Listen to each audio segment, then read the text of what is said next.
2, 3, 4. Cheech and Manny Show. Cheech and Manny Show. Dude, talking about Led Zeppelin. Dude, what's Oh, your number one Led Zeppelin album, man? If you had to pick one number one, must. Led, Led Zeppelin 2. Why? Because I played it out. Like that's my go-to. It never gets old. Never gets old. You know, I agree. every Now, song. what do you, now I sent you a list before, and Yeah. great guy on Instagram. You should definitely follow his Yeah. channel. Um, he put, I think, physical graffiti on top, which Yeah. I think is fair. The only thing that I agree with you, I feel like Led Zeppelin 2 and Hmm. 1, but 2 especially, Yeah. is so perfect. Every track is a 10 out of Oh yeah. 10. I agree. Statement piece. Greatest album of all time. Ramble on. I Dude, mean, what is and what should never be. Whole lot of love. Like you said, ramble on. Not how many more times? What's the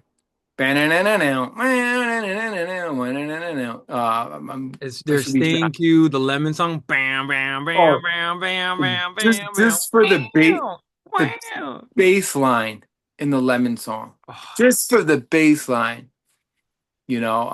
yeah. What And is, what is even like Moby Dick is really good. Moby Dick? Yeah, the drum Uh, solo, you know. there's an addictive quality to that. I think that might be one of the most perfect albums. I But it's think it is. funny. Now, why didn't you put Led Zeppelin 4 on top? Played to death. Should you fault that album, that against the album? Personally, I listened to Zeppelin 2 and 1 and Physical Graffiti the most. Right. Uh Presence, but Zeppelin 4, like when I was Surprised you young. didn't put In Through the Out there, number one. Um, I don't love it.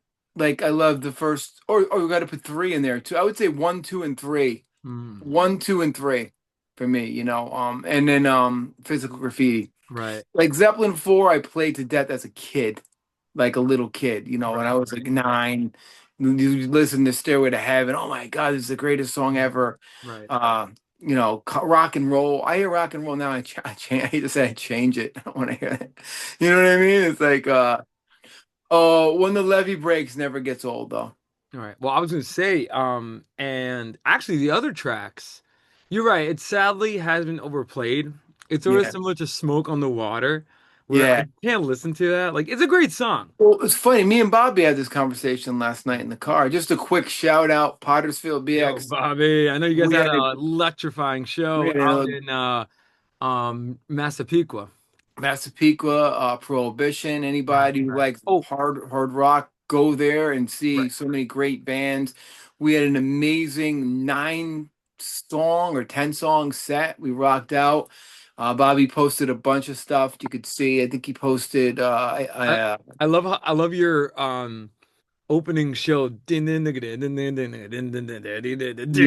that came out. like, we got Pottersfield BX. Yeah.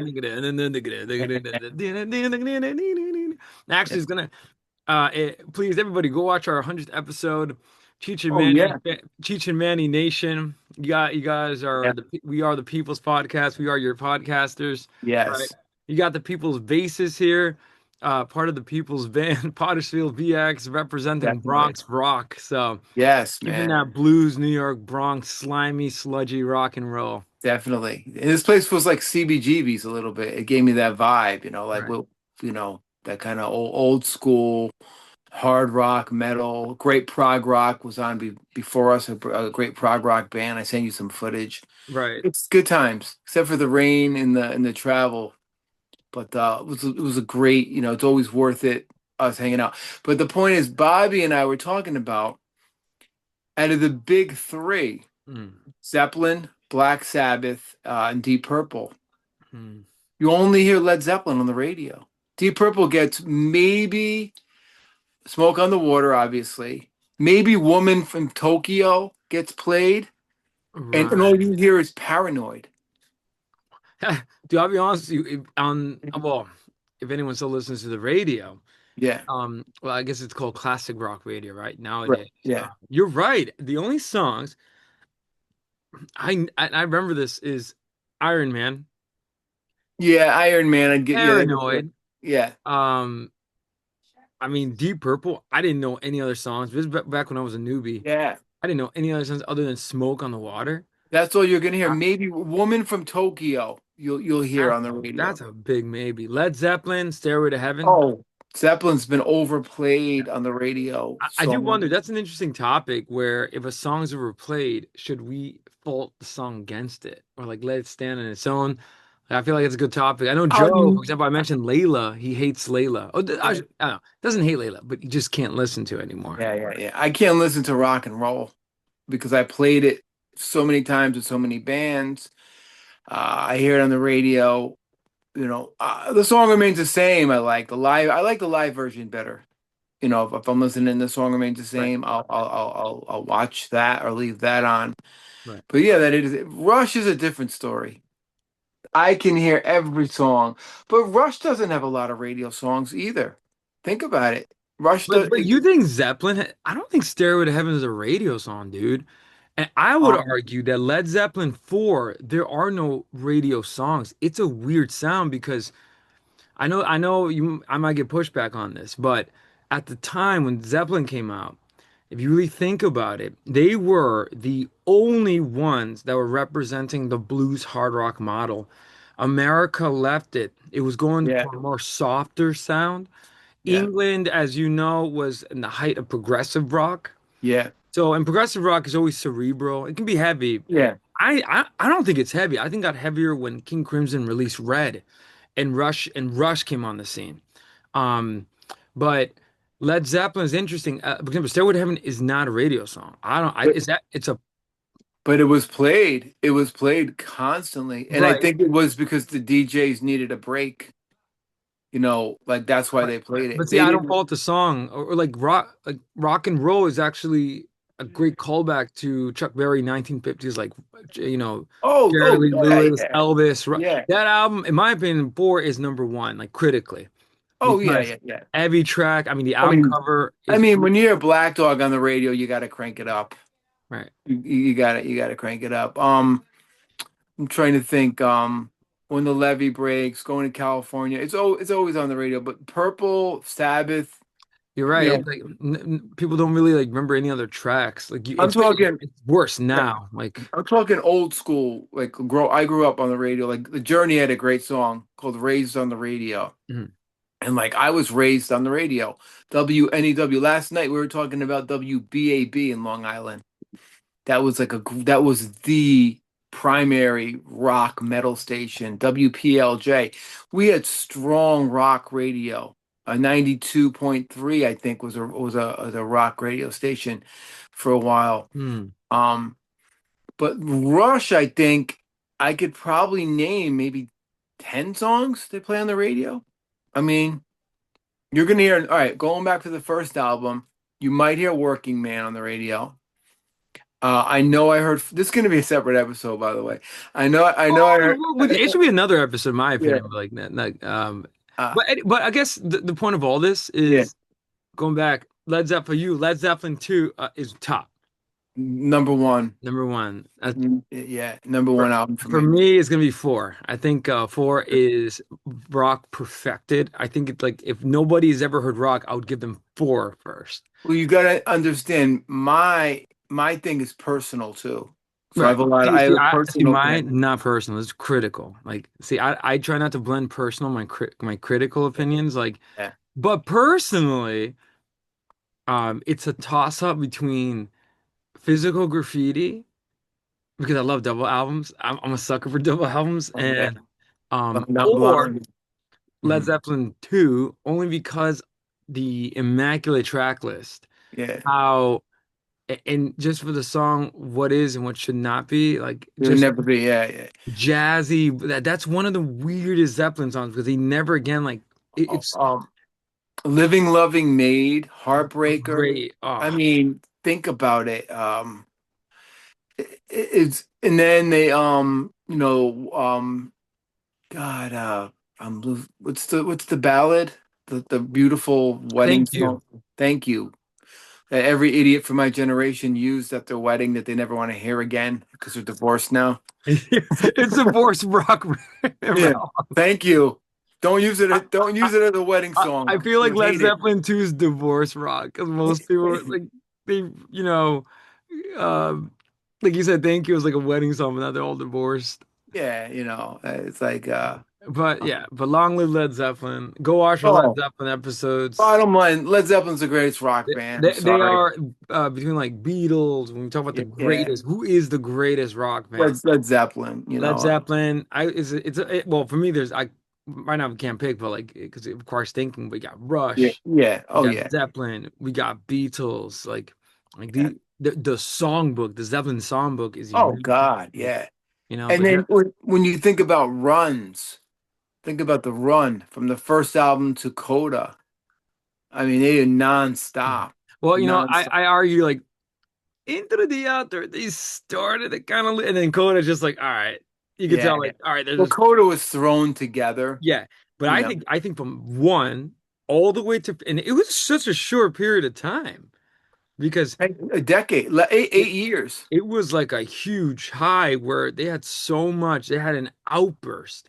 But then sadly, like their namesake, Led Zeppelin fell, they Yeah. started falling. And again, the Well, excesses of rock I and roll. think if Led Zeppelin made it to the 80s, My opinion, they wouldn't have made it. it would have been sounding like The Firm. My opinion, no. Robert Plant would have won his sound. He would have stepped up or Yeah, lead the band. that's true.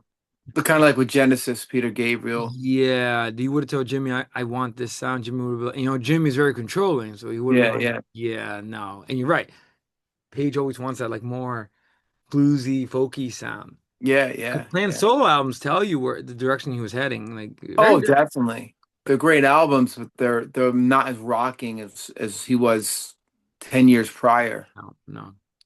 You know. But yeah. But anyway, this is the Cheech and Manny show. This is what we do best. We talk about rock and roll. But today we have a very interesting case. So this is Oh a yeah. blend of like legend and true crime.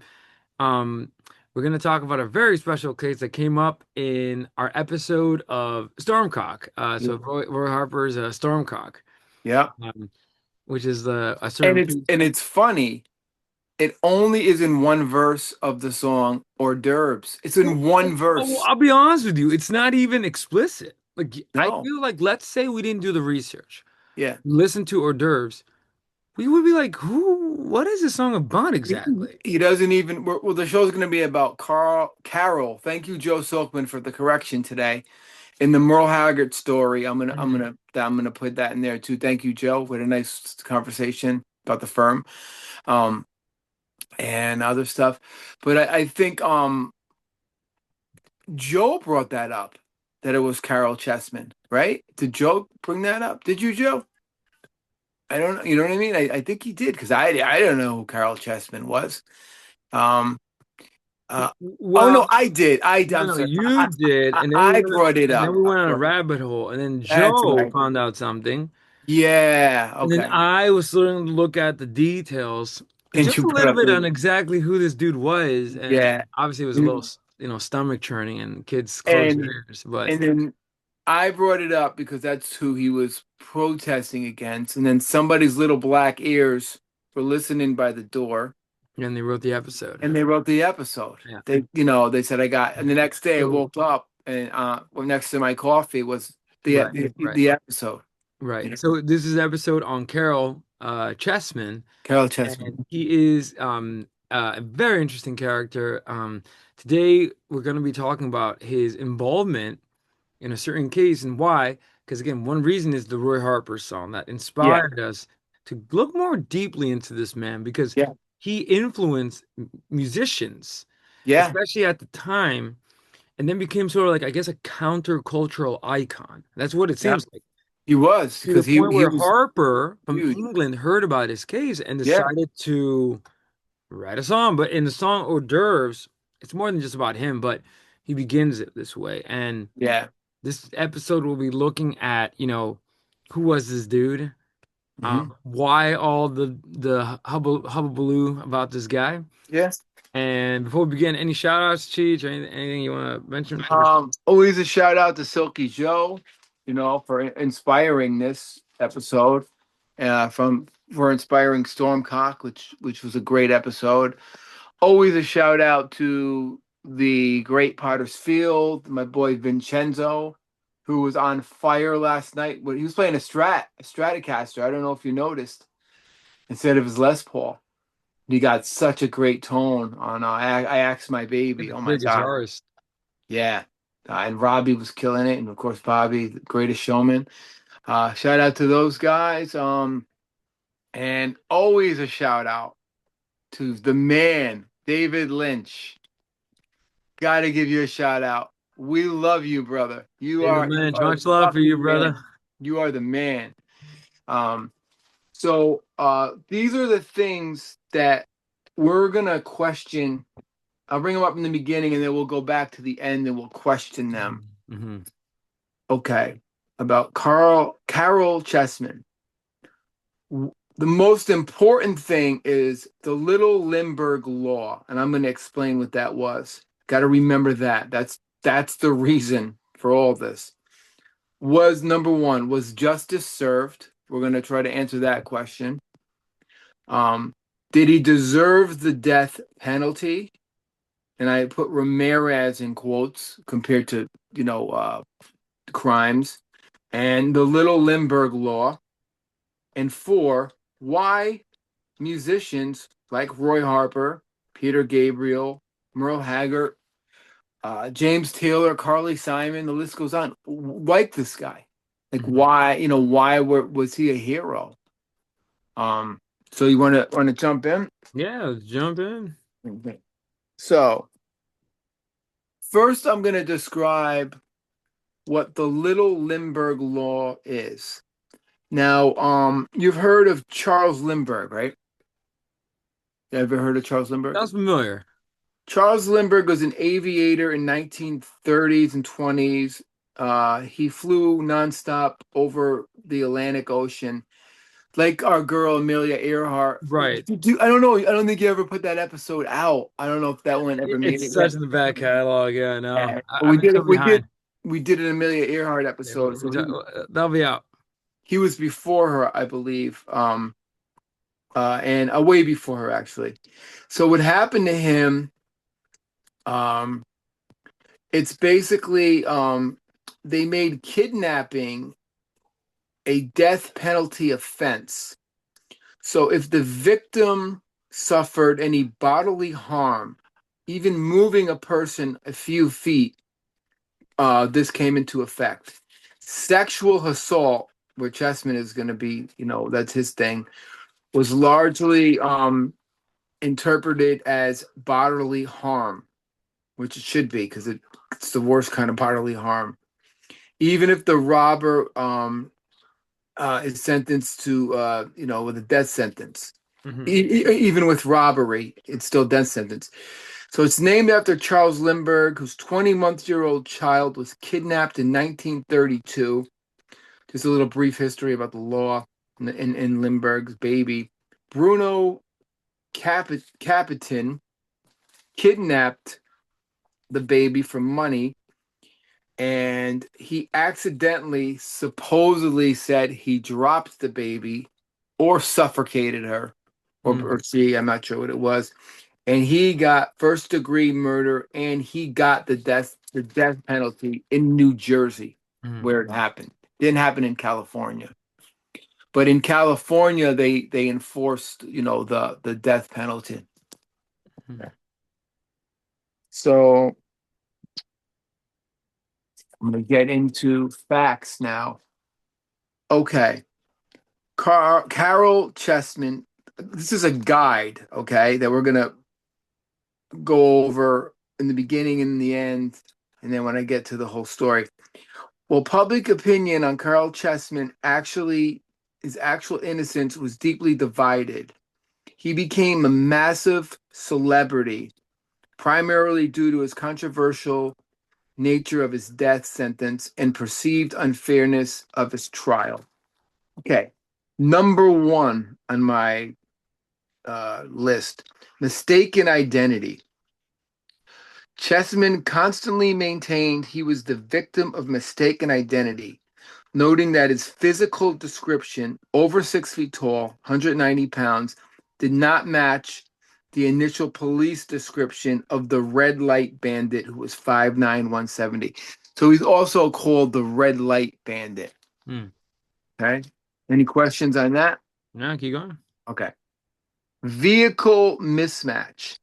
His car was described as a light colored two-door coupe. Well, the car that that witnesses saw. Well, Chessman's car that he was arrested in was a dark four-door sedan. Mhm. Okay, this is one that's very controversial, and we'll never know. The forced confession. He alleged that he was initially forced into confessing while the cops beat him and made him sign the sheet that he did this when he made a deal with them, but they lied to him. He wasn't gonna he was gonna get busted on a robbery charge, but Mhm. they threw the kidnapping at him, and that's where he got in big trouble. Number four, lack of evidence. Some investigators later claimed that they had names of three people who could verify Chessman was not the bandit. And that's where, it's like, who are these three people? They never came up in court. They weren't there. Mhm. So that's something, we don't know. And going back to the Little Lindbergh Law, Yeah. eh, eh, so this now what I understand with that is that it allows federal intervention, Yeah. kidnapping cases. Yeah. Okay, so but does that have to do anything with the death penalty? In California, the Little Lindbergh Law was considered if you kidnapped and assaulted somebody in 1958, that was considered death penalty. Hmm. W- Okay. Because that's what Lindbergh's murderer, the baby, what he did to the baby. Okay. And that's why they called it the Little Lindbergh Law, because he took the baby, he kidnapped it, he assaulted it, supposedly. He said he dropped it, Okay. but there were signs of suffocation. So that's where that law comes into effect. Okay. All right. No, just Make something sense? else like the FBI is involved. Like what it does is it allows federal intervention for kidnapping cases. Did he cross states or something or? No, this is all done in California. You Interesting. know, unless they Wait. changed it now. Right. So okay. So California, the state had the unusual application of the death penalty, which is kind Yeah, of odd because now it's such a liberal state. I think yeah, they yeah, abolished it now. But yeah. um, so at the time we're talking about California's version of the Little Lindbergh Law, a crime that involved kidnapping with bodily harm could be considered a capital offense according to the state. Yeah. But I read, and there's a problem though, because the original Lindbergh Law has nothing to do with that. It just allows federal intervention of kidnapping cases across states. Right. But What it does, California changed it. well, and what it does is that the Federal Bureau Agency, the FBI, Yeah. essentially can intervene, and it's not a state matter anymore when it involves kidnapping cases if it crosses states. Right. But his didn't cross the states. So that's interesting. So that's a problem because I don't think um that has nothing to do with the original law. Um. Well, you said in California. No, but do you see what I'm saying? Like that's okay. He didn't deserve the death penalty. There's a problem because the theory Yeah. behind the Lindbergh Law was that federal law enforcement intervention. I mean, I'm talking about the FBI, the federal. Yeah. You know how Yeah. there's a psychopath. They sort of have to operate on similar grounds where Right. the FBI coming in is no longer the states. They take the Yeah. case. But essentially, the theory was that federal law enforcement was intervention was necessary because state and local law enforcement officers could not effectively pursue kidnappers across state lines. What does Right. that mean? So, for example, if this kid, if this dude, um, kidnapped somebody or did Yeah. something in Missouri and crossed to California, now he's actually safe in California and Hmm. would be actually tried in their courts. Right. Right. But the exception being if federal agents get involved.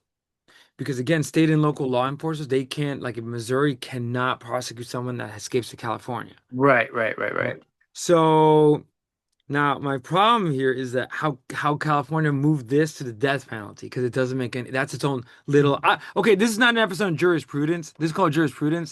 This It, is not it, an does- episode on it doesn't make sense. well, it gives more. Now, this we're going to talk more about him. I think he's guilty. He's a monster, Yeah. criminal, not psychopath, but Right. definitely a criminal. Yeah.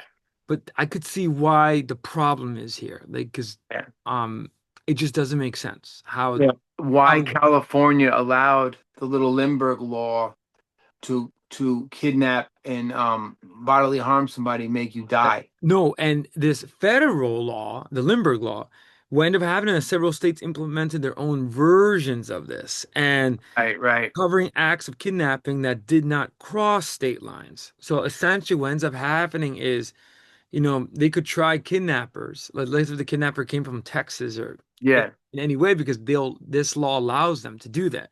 Right. Um, in some states, if the victim was physically harmed in any manner, right, in any manner, like you said, the crime qualified for capital punishment. Yeah. Some states have the death penalty. And let's remember back to our Springsteen episode, uh, Dark weather. with Starkweather, where he was in the wrong state at the wrong time because he was in the state. Well, he chose, they gave him the option. Do you want to go to Missouri or do you want to go to Nebraska?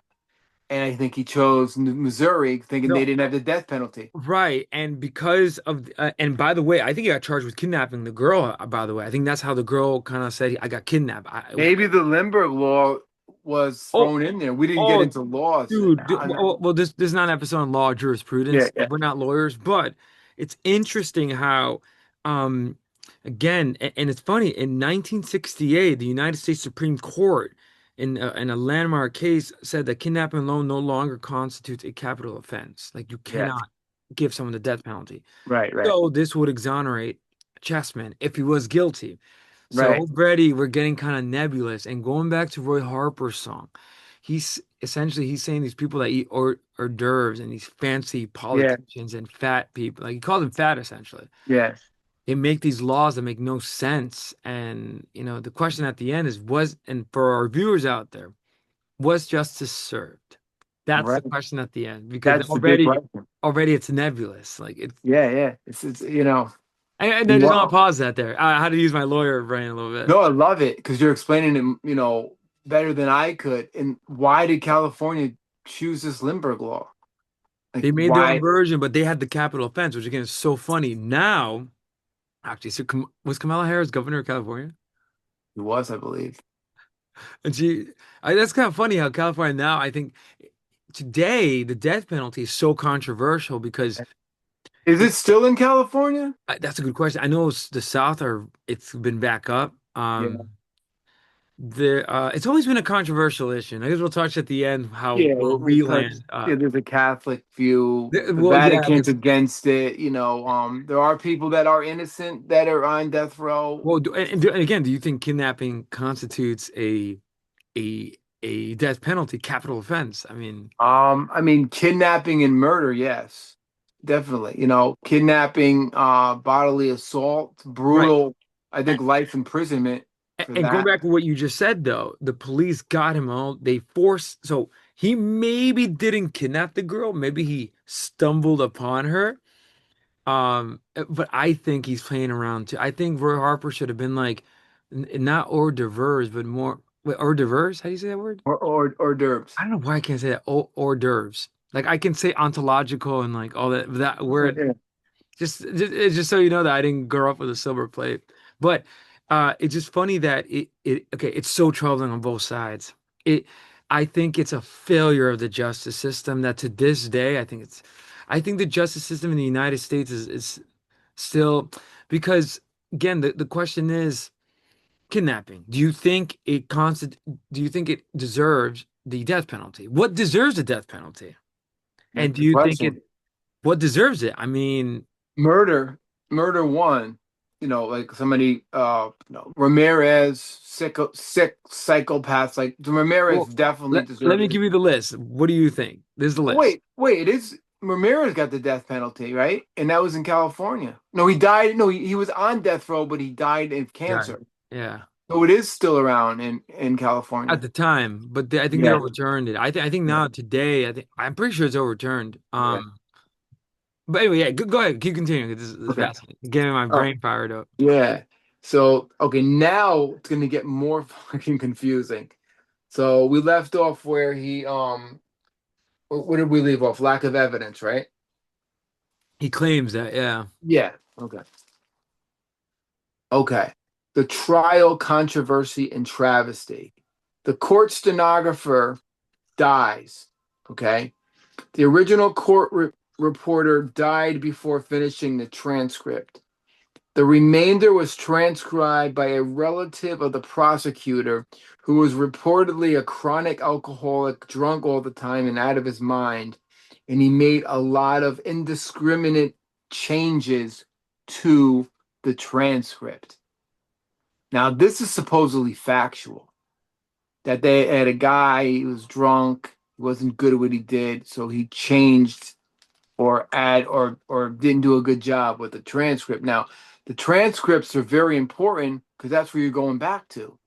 Yeah, it's the thing that every police officer, lawyer, judge Yeah. relies on. Yeah. So not having that adds more fire.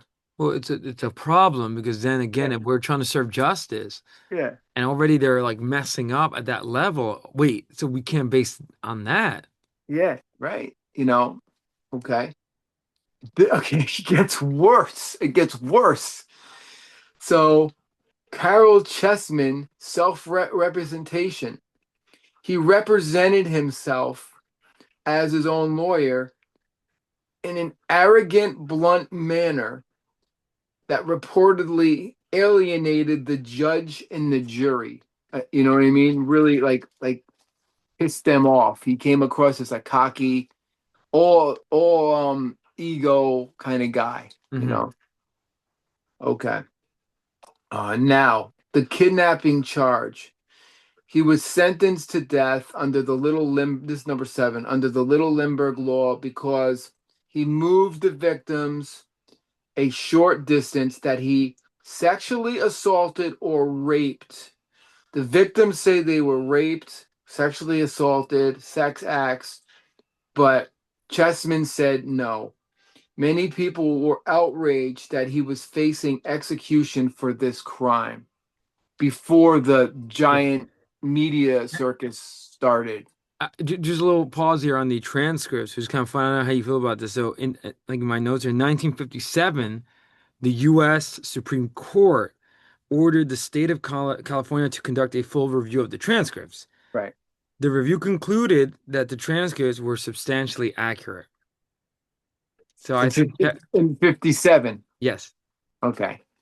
They were accurate. Now yeah. this is what I'm going by, And this is a sources. U.S. Supreme Court, like so they can't mess this up. Like they need to, um, but it's just funny because it's just on both sides. It's just like it's strange. It's like, Now, do you see anything about the transcripts being, messed up by the person who died and they brought in somebody else?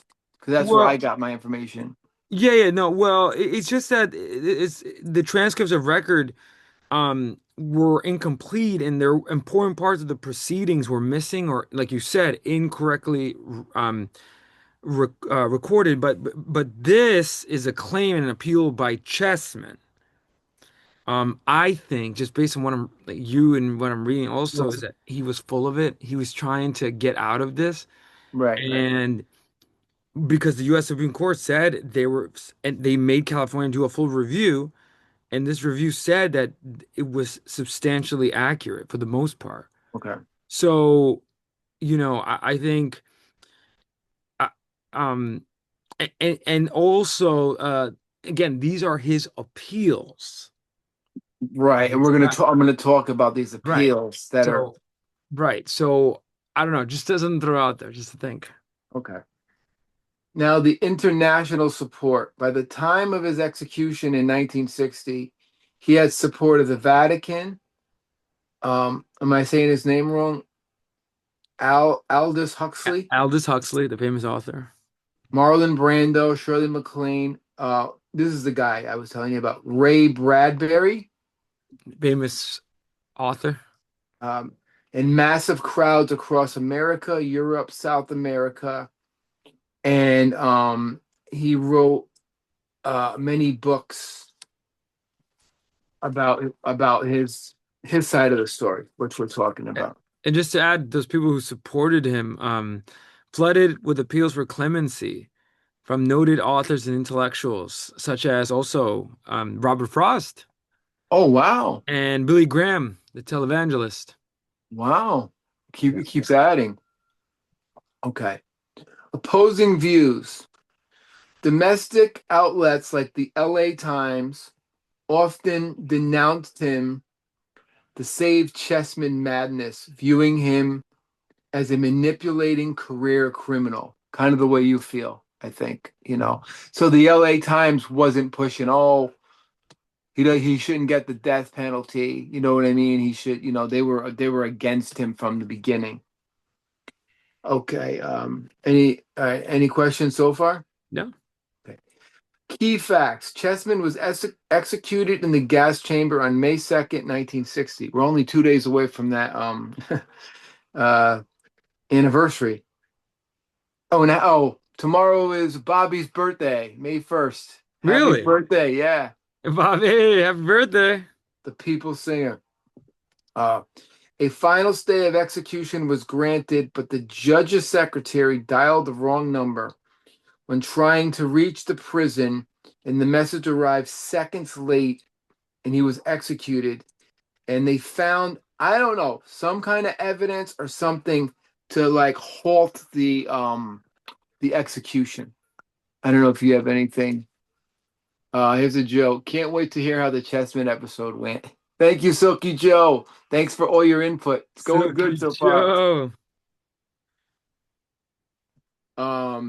If you find anything on that, like the judge was gonna push back on the death penalty, Hmm. you know, and it came in seconds late, and the lady hit a 2 instead of a 3, and the pellets dropped into I forget what the gas that they use to form the gas penalty, the gas chamber, and the cyanide pellets dropped, and then he died.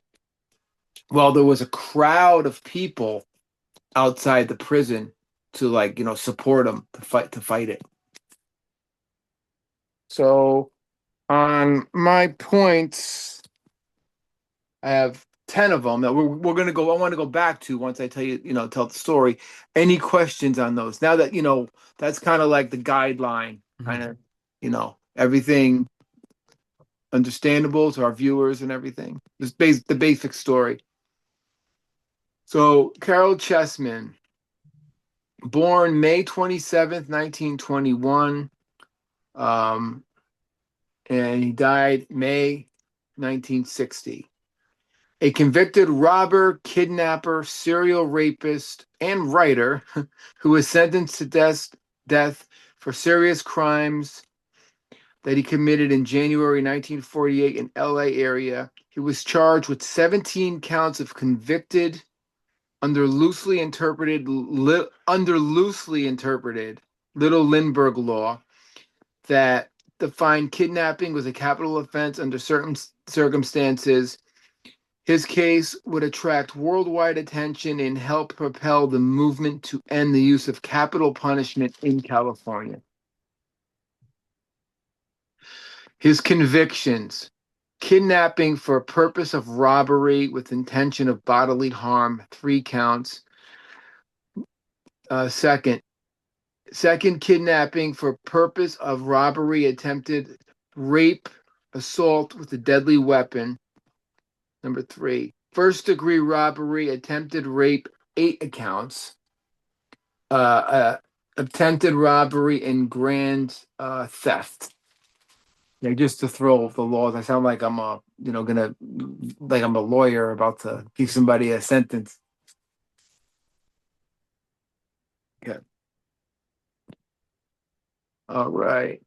In prison, Chessman filed numerous legal actions of dubious merit that led him to being considered. Now, you may have to help me with this one.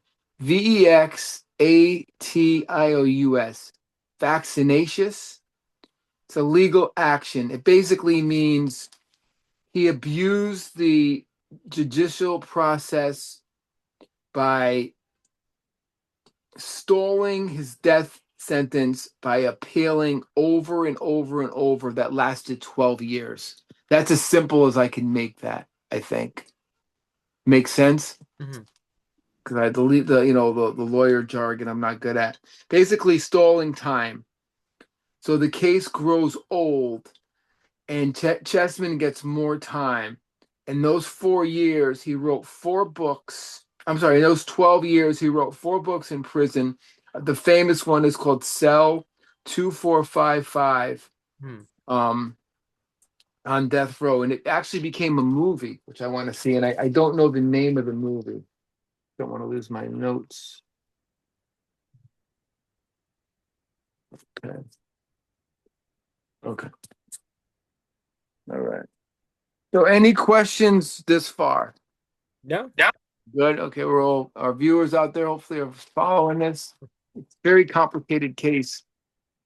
More complicated than Starkweather, I think, Early years. This is where it's going to get interesting for you using your psychology. He was born to a Baptist family of Danish descent, the only son to Cyril Whitner and Holly Lillian Chessman in St. Joseph's, Michigan. His father um, was a dad who could not find a job and struggled all his life. And he had 2 attempts at suicide that he failed when Chessman was a little boy. Hmm. Okay. His mother was in a car accident and was paralyzed. Now, let's just stop there. Hold on. Before we go there, he had bad asthma as a child, which left him weak. He contracted encephalitis, which is inflammation of the brain, and it changed his personality. And that's when it all started. They started to see a change in his rebellious attitude towards his parents as a young boy. So let's just go there. What are your views on, as a psychologist, how We're getting ready to be either a very anxiety depressed child or criminal, right? setting him up for failure, essentially. So like, when you're a kid, you're growing up, your dad's your hero, right? Yeah, and this dad is weak. Uh, I I mean, he mean, tried to kill himself 2 times. I don't yeah. know. He must have been mentally ill. I didn't, Yeah, I think something up there. Imagine him seeing it as a kid. yeah. And his mother had unfortunate car accident, was paralyzed, Pretty so much not couldn't be there for him for obvious reasons. yeah. All right. Okay. So at a young age, let me see. What am I missing? I got more in the back. I'm sorry. Too much stuff here. So he rebelled against the strict Baptist teaching by committing petty crimes at like 14. The crimes were survival, Chessman said, because it was the Great Depression. It hit hard, but he hated their religion, so he was rebelling against that. Um, he first stole the car in 1937 at 16. He was sent to a reform school. When he got out, he stole another car. He joined a gang of criminals called the Bad Bandit Gang, and that was the start of it all. He became their leader.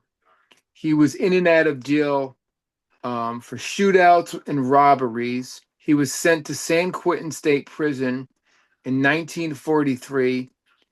uh, but he got caught and he was sent there. He got out. He got caught again for doing something. He went back to jail for 5 years to life, but he got out in two.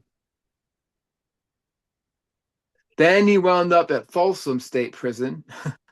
He was released in 1947 and he went back to Glendale, California. This is where the story begins. Okay. Any questions so far? I just want to make sure I'm getting everything. Yeah, pretty good. Okay. Facts. Okay. The story. The first crime. Pretty straightforward. The first crime towards a gas chamber. He drove a car that looked like a cop car and he pulled over a car in 1948. Now, some people say he had a red light on the car with a red bandana to fool people. Well, It's like, actually, wait, really quick. Just going back to the child psychology. yeah, Chessman himself later is he was born Carol and he changed the spelling to C. He was born Carol, and then he changed it to Caryl. because of a This guy girl. is sneaky. But anyway, but in He didn't Joseph want a girl's name. Like maybe it was like a feminine thing. knows, and just about Baptists, do you know anything about the Baptist Christians? Um, You get a I know. taste of them in Footloose.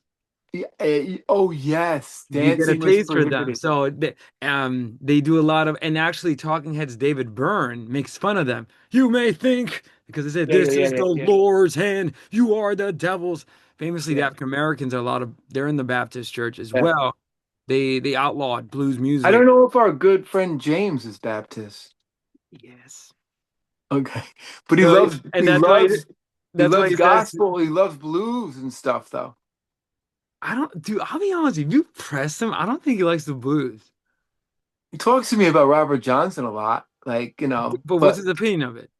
I never really asked him. He'll Ask send him. me. He'll send me. You know what? Gospel blues. There's a No, difference. no, well, there's a yeah, because There's a difference. gospel blues is something else. Yeah, yeah, like So, Blind Boy Fulton oh, and stuff like that. already Like, we have similar to what was that guy in Psycho? Ed Gein. He's very similar with the religion, which, when this happens, it's gonna set up a kid who's gonna hate Christianity. Yeah, The other thing, is how the father, like you said, failing at a lot of jobs, attempting suicide twice now. As a kid, seeing that, you are gonna lack a father figure. If you lack a father figure, let's get quickly like psychoanalytic here. What ends up happening is that now you have no respect for authority. Fathers instill that authority yeah, back then. Maybe nowadays, maybe a change, but who knows? Because there are a lot of serial killers nowadays. I don't know. But yeah, um, because of that, he lacked a father figure. So there's no healthy development lifestyle. There's no healthy life development there because and there's a lot of irreconcilable relationships, and especially seeing your father as weak. See, fathers should not be weak in front of their sons. right. It's just an opinion out there, but from a psychoanalytic perspective, a father instills that fear of authority. Getting back to like a Christian theological idea is that one of the gifts of the Holy Spirit is fear of the Lord. Right. So a good Catholic Christian has a fear of the Lord. So even if you like a father, if you have fear of God, you will not become, you know. Yeah. But anyway, okay, that's problematic. You're already setting up someone who's going to hate religion, not going to listen to religion. Yeah. Especially And Baptists. Like you said, Footloose is the greatest example of well, that. that's showing you where they're so dumb that they outlawed Yeah. dance, which, Yeah. you know. But um so and committing suicide. So already there's that failure, like, oh, my dad, he's weak. Why two times? He didn't do it the first time. He wanted Right, to do it right. again. Lack of a mother.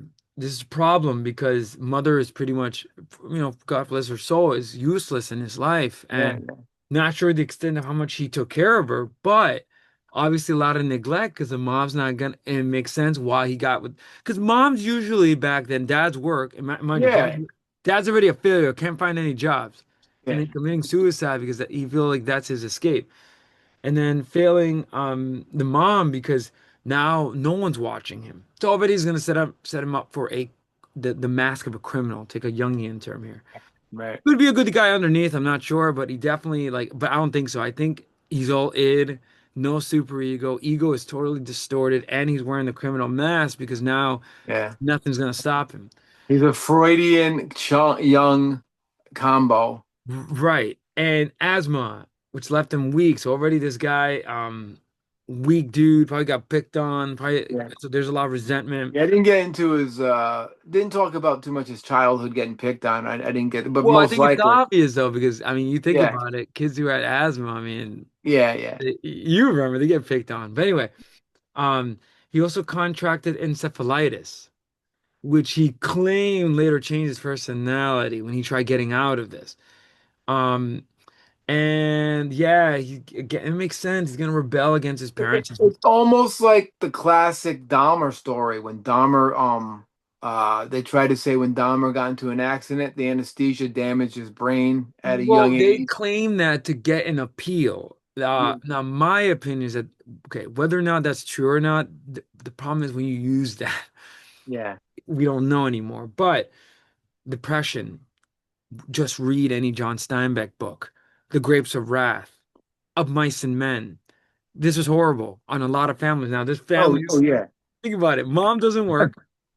You know, it's obvious reason. Dad And is a they, total I mean, failure. did they have money? Did they give No. what do you And call it? No, apparently, Chessman said that he stole food and other items as an adolescent to help so his parents. what do you call it when did they have disability in 1930? Dude, that came, no, that wasn't, no, You that know, wasn't even a thing. so if you're No, that, paralyzed you in know when that 1930, came much later. Like, you're fucked in 1930 if you're essentially, paralyzed. the only thing you have left, and again, going back to one of my favorite authors is John Steinbeck, and in The Grapes of Wrath, he talks about the Tom Joad family, Yeah, where they're pushed to the brink of desperation and of mice and men where there's no work, yeah. and they're just traveling looking for work, and and the stock market crash, as famously portrayed, that was horrible too because Black Monday, right? right. And so we are getting a kid set up for failure. Not really a psychopathic killer. Like No, Dahmer, I would not compare it's different. Dahmer. Yeah, That's different. Dahmer's father fueled that fire, But see, I disagree with that. His dad was actually present. but his father would help him pick up carcasses and put But cyanide that on doesn't motivate you to frogs' become a brains. serial killer. I push that back It's a little because twisted, though. You know what I mean? Like yeah, father but and son. what if the dad was a what were those people called that used to stuff animals? Oh, taxidermist. Yeah, Taxidermist was common back then. And yeah, actually fathers used to teach their sons how to do this, about the yeah. hunt. That's true. That's true. So that's not it. No, but this dude definitely set up for failure. He Yeah. turns to the life of a criminal, putting on the criminal mask, already operating on full id, no super There's ego, nothing going on. There's because nothing good. Christianity is one of the instillers of the super ego. Yeah, yeah, We're setting up a guy who's not afraid to break the law. Whether he was a good or bad person depends on, like you said, you're gonna talk about the crimes, depends on what you think. But we're setting up a guy who's not afraid, doesn't know how to love women. I mean, no, no, Pat, no love. and the movie Once Upon a Time in America. Have you seen that movie Um, with Robert De Niro? Probably a long time ago. Great movie. It shows you how these Jewish boys who turn to gangs, pretty much their version of loving women is raping them and Wow. forcing them to do stuff, and they think that's love. Did you wonder if he took that mentality? Oh, it's obvious, but this Yeah, yeah, dude, he has no. So again, you could maybe like, and again, psychology wasn't yet up to speed, not yet. yeah. The movie 12 Angry Young Men. Have you heard about this movie? I've seen It that was a movie. Yeah. kid on death row, and one brave boy steps up. So again, it's kind of now in that movie, the kid seems innocent, Yeah. but this case is so confusing Yeah. because he is guilty. But then you look at his past, and if psychology was up to speed, he would have maybe appealed it psychologically, saying that this guy is not psychologically well. Now, had that, and I guess that was the perspective that the counterculture people were taking. How, Right. But you know, lawyers weren't. There wasn't a well, lawyer lawyers saying, just look at his operated on full law. So, and yeah. as you know, they were operating on their own little Lindbergh law. Yeah. So going back to Harper's failure of the justice system, whether or not this dude was, at my point, I just want to get the psycho kid stuff out of the Yeah. way. Yeah. Yeah. Yeah. Uh, it just is fascinating because this kid was a lost kid. Yeah. Yeah. Um, and but different from Starkweather, for example. Now, Starkweather was a psychopath, uh, Yes. and but we can understand Chessman. This kid just became a criminal just because, and Yeah. from a Freudian perspective, lacked no superego. Yeah. Ego is getting fueled by the id. So the id is pure because again, he didn't grow up. He's Yeah. infantile. Yeah. No Oedipus Rex. Well, no, He didn't clearly love. not He because didn't he's love his raping mother. and forcing women to. So he's thinking that's love, maybe. Yeah, You know. and he Wow. thinks that crime. He learn when you go to that life of crimes, especially so young. That's life. Yeah. You can't see no other way but that. Wow. So That's a definitely no There's a great analogy. You just summed up his childhood. His childhood is the cause. 100% had now. This is 1940s. Psycho hadn't been released yet. Yeah. At the end of Alfred Hitchcock's Psycho, the psychoanalytic psychology was on the high Yeah. up. Yeah. Um, but it hadn't really gone into the courts yet. This didn't happen until much later, but even then, like had psychologists come in, and you kind of saw some psychologists like getting in and intervening in court. Right. Right. So in this case, had they gone in, you probably would have gotten an appeal saying that this guy's not psychologically sound, you know? Wow. That's amazing, dude. Great breakdown. Great And break. I just want to pause on the child stuff because I was like firing right now. No, I love it. That's why I told you wait till we get to his childhood. You're gonna Oh, go and one more crazy. thing, going back to just one more thing before I forget, Johnny Cash. Johnny Cash, when he sang his famous album in 1967, Johnny Cash live was sang at San Yeah. Quentin Yeah. or Folsom. Was it Folsom Prison, the album? Folsom. Folsom. Folsom. He actually did another one, San Quentin. He sang to these criminals like Chessman. Yeah. Yeah. But Johnny Cash is brilliant. He tried to find grace because he was a Christian in these like horrible criminals that perhaps maybe they were repentant.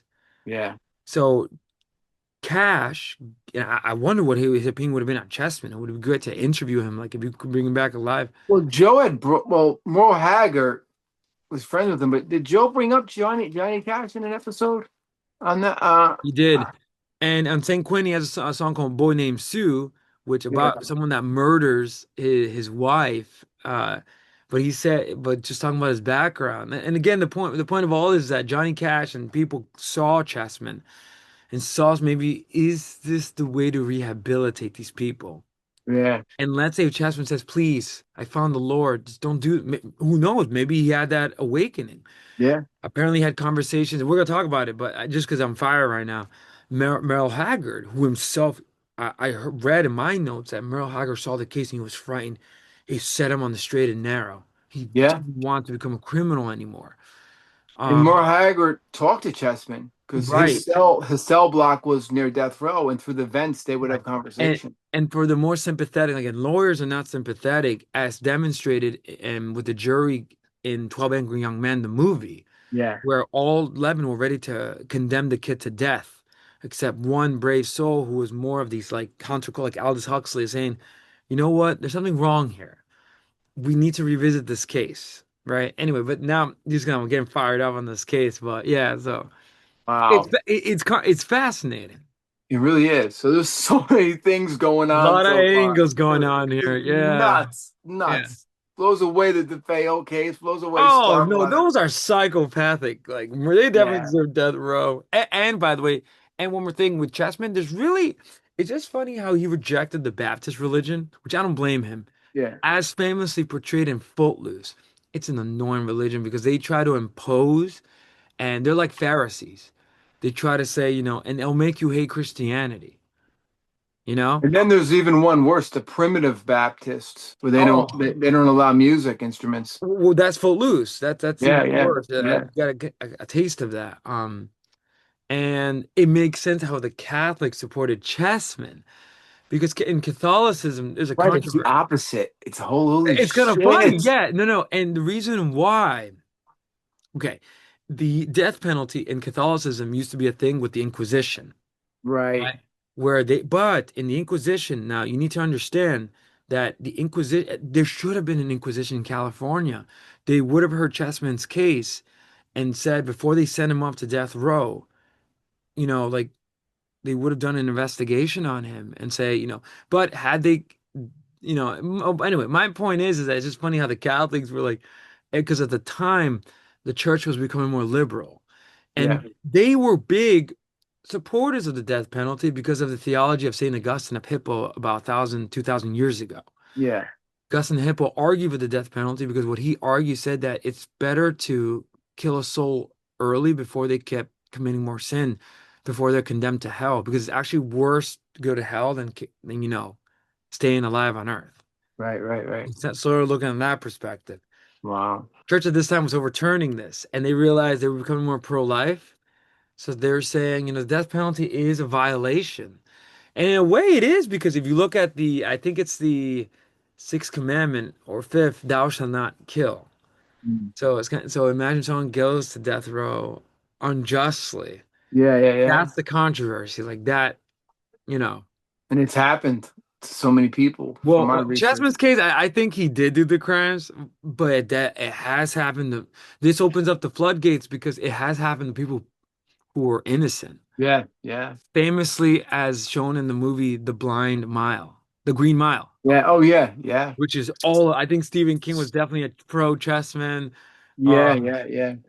Poor guy is condemned. He's like a Jesus Christ But figure. when you look at it, what he did, he should do life in prison. Like, I would be like, you can't look at him and say, "Oh yeah, let him set him free." No, no, sexual assault and okay, robbery is one thing, but kidnapping, sexual assault, these women's life are ruined now because of this man. Right. And I You guess know? in a way for justice, it's like really this would be for the lawyers and like but again, you would have to really think about it. Does who deserves the death penalty at the end of the day? Like who and that's and that is the issue that Roy Harper gets in the song Hors d'oeuvres, Yeah. where he tries to claim that these people who eat hors d'oeuvres Yeah. are pompous, they don't know what they're doing. Like the critics, they keep telling you what good music is, but they don't know what it is Yeah. themselves. Like the lawyers, Yeah. they keep saying this justice was served. Yeah. But any person that thinks about this case, it wasn't, Yeah.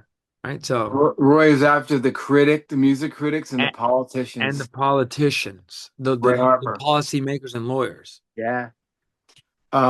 So okay, so I'll just go over the story. So the first crime towards the gas chamber, he drove a car that looked like a cop car, pulled over another car in 1948, and I mean, the names don't really matter. This guy's name was Thomas Bartle and Ann Plagaviti. He pulled them over and he just robbed them at gunpoint. That's it. Took money from them. All right, it's fucked up, but it's robbery. He didn't rape the girl yet. Same day, follows a car, uh, disguised as a police officer. Like they stop, robs them, takes their money, doesn't hurt them. Then the next day, it changes. So we got to put up that parental, warning here. Kids, don't watch this part. Skip. Yeah.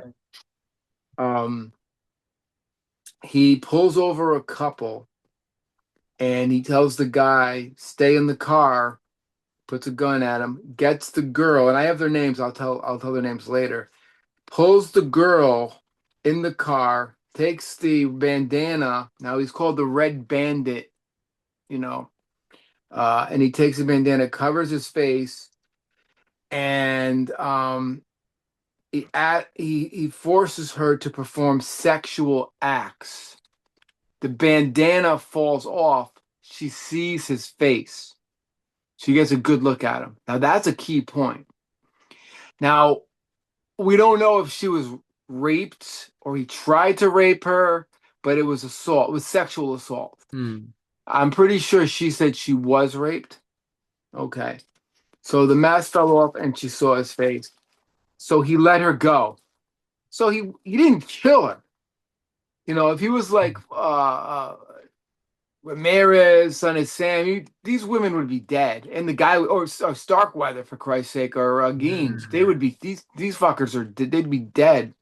He let her go. The couple drove right to the police. The next day, he pulls over another couple. He robs them and he lets them go, disguised as a cop. So he wasn't raping everybody he pulled over. It was only couples, though, he pulled over. Made him really kind of twisted. He's kind of twisted fuck, you know? Um, so the fourth couple, he stopped, same thing. That's the guy, stay in the car, gets the girl, pulls her out of the car. There's your Lindbergh law. Takes her, forces fellatio on her. I don't mean to laugh. Dude, Um, dude, oral and anal. oh God, this Dude. dude. And you know what's funny? The boyfriend drove away, abandoned the girl. Oh my And God. he tried driving him out of the road, like off. But then after that failure, yeah. So this guy, I'll be honest, he's sick.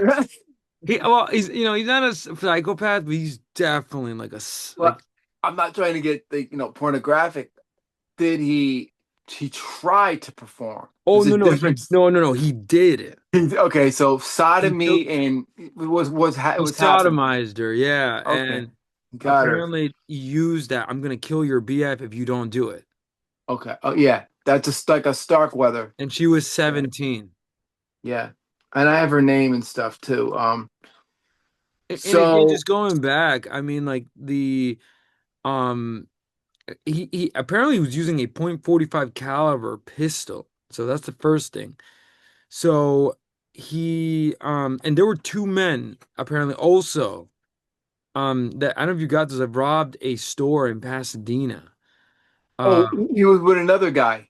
He had an accomplice, right? Something like that, which is Yeah, odd yeah, too. yeah, Which is odd. yeah, But uh, but the police began noticing there's a common perpetrator. Right? You know, as there's a yeah, serial yeah, killer.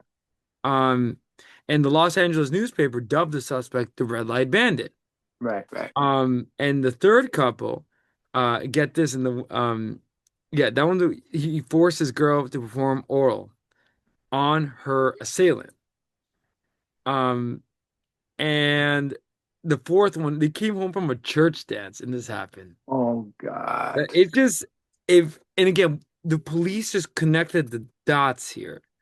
Yeah, Um, and Meza and the boyfriend, the fourth couple, they gave a description of who did this, right. and it fit Chessman and this guy named David Knowles. Okay, but David Knowles, that was the robbery, Right, and they let him go, or right, yeah, and they got that's how they picked up Chessman. right. And he was positively identified by the rape victims, Johnson and Meza. Okay. So these are the two girls. According to him, it was he's well we'll get to it when the cops Yeah, come. yeah, yeah. Okay. So the cops come, they pick him up. And like you said, there he was called the Red Light Bandit. He would cover his car like a cop with a red bandana.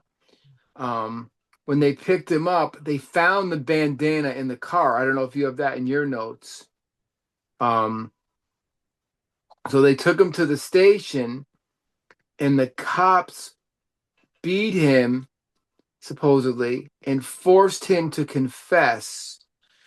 And they were going to make a deal with him. If you make the confession, we'll only get you on the robbery charges. But they lied. Um, and they got him on all charges. And well, supposedly this is what he's saying. And the deal that they made was just not a deal. He was arraigned on 18 charges, including, kidnapping. And kidnapping with contest to bodily harm was capital offense in California, as we know. Whether he did anything Um, what am I saying? Whether or not anyone was killed. So by forcing the two women in his car, he would be able to get the death sentence by that Lindbergh Law that we're talking about, even if he didn't fully rape or kill them, but you said he did. Um, so many people were on his side and believed that he was in prison, and that he did not deserve the death penalty. So here's where he makes his huge mistake. He represents himself when he Mm. should have had an attorney, and he made things worse. He was identified by, like you said, all the victims, and nothing could hold up in court. It did have a lot of flaws in the transcripts. Some facts said it was him, others said it wasn't him. There were three witnesses that said that it wasn't him. I don't know if you found that in your notes, Hmm. but the jury found him guilty on 17 counts of 17 charges, 2 counts of kidnapping. The charges would lead him to the death penalty because of the Lindbergh Law. He was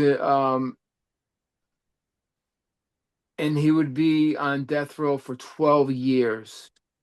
So the kidnap law was like you were a serious murderer in California. That's how they treated you. Mm. Um, so he's on death row for 12 years. He appeals the trial after trial after trial. In June 49, he said the court transcripts were not correct. So he got a new trial in 1951. Now you said that the Supreme Court said they were all 1957, they say the state, after making them review, they said they were pretty much good. okay. So he fought that, saying that they weren't because of the guy was a drunk or whatever. So he got an execution date for March 1952, but his execution date was postponed till June 27th, 1952. So he appealed the court. A new death sentence was to happen in 1954, but his lawyer convinced them to push it for 3 more years. So now he had 3 years to buy more time. Mm. So he wrote books and he convinced people in the world he was innocent. Mm. He was not the red light bandit, and the confessions were forced out of him, and he did not deserve it because he was not a killer. And this meant nothing. He was going to the gas chamber. In 1954, a local judge pushed the date again to 1959. So he's going in and out of court with dates being pushed, appeals, court transcript. It's kind of a zoo, right? It's like a Mhm. circus, pretty Mhm. much. Um, and then they okay, the Lindbergh Law it went by the state, you said, pretty much. Mhm. Okay, so yeah, that's where where I'm at with this. So people started to read his books and they took his side even more. Not the fact that he was guilty, but the fact that he didn't deserve the death penalty. Mhm. So that's a good point to bring up. He was guilty of what he did, right? He did a horrible thing to these two young girls, but did he deserve to die for it because of the Lindbergh Law? Mhm. That's why people were fighting the case.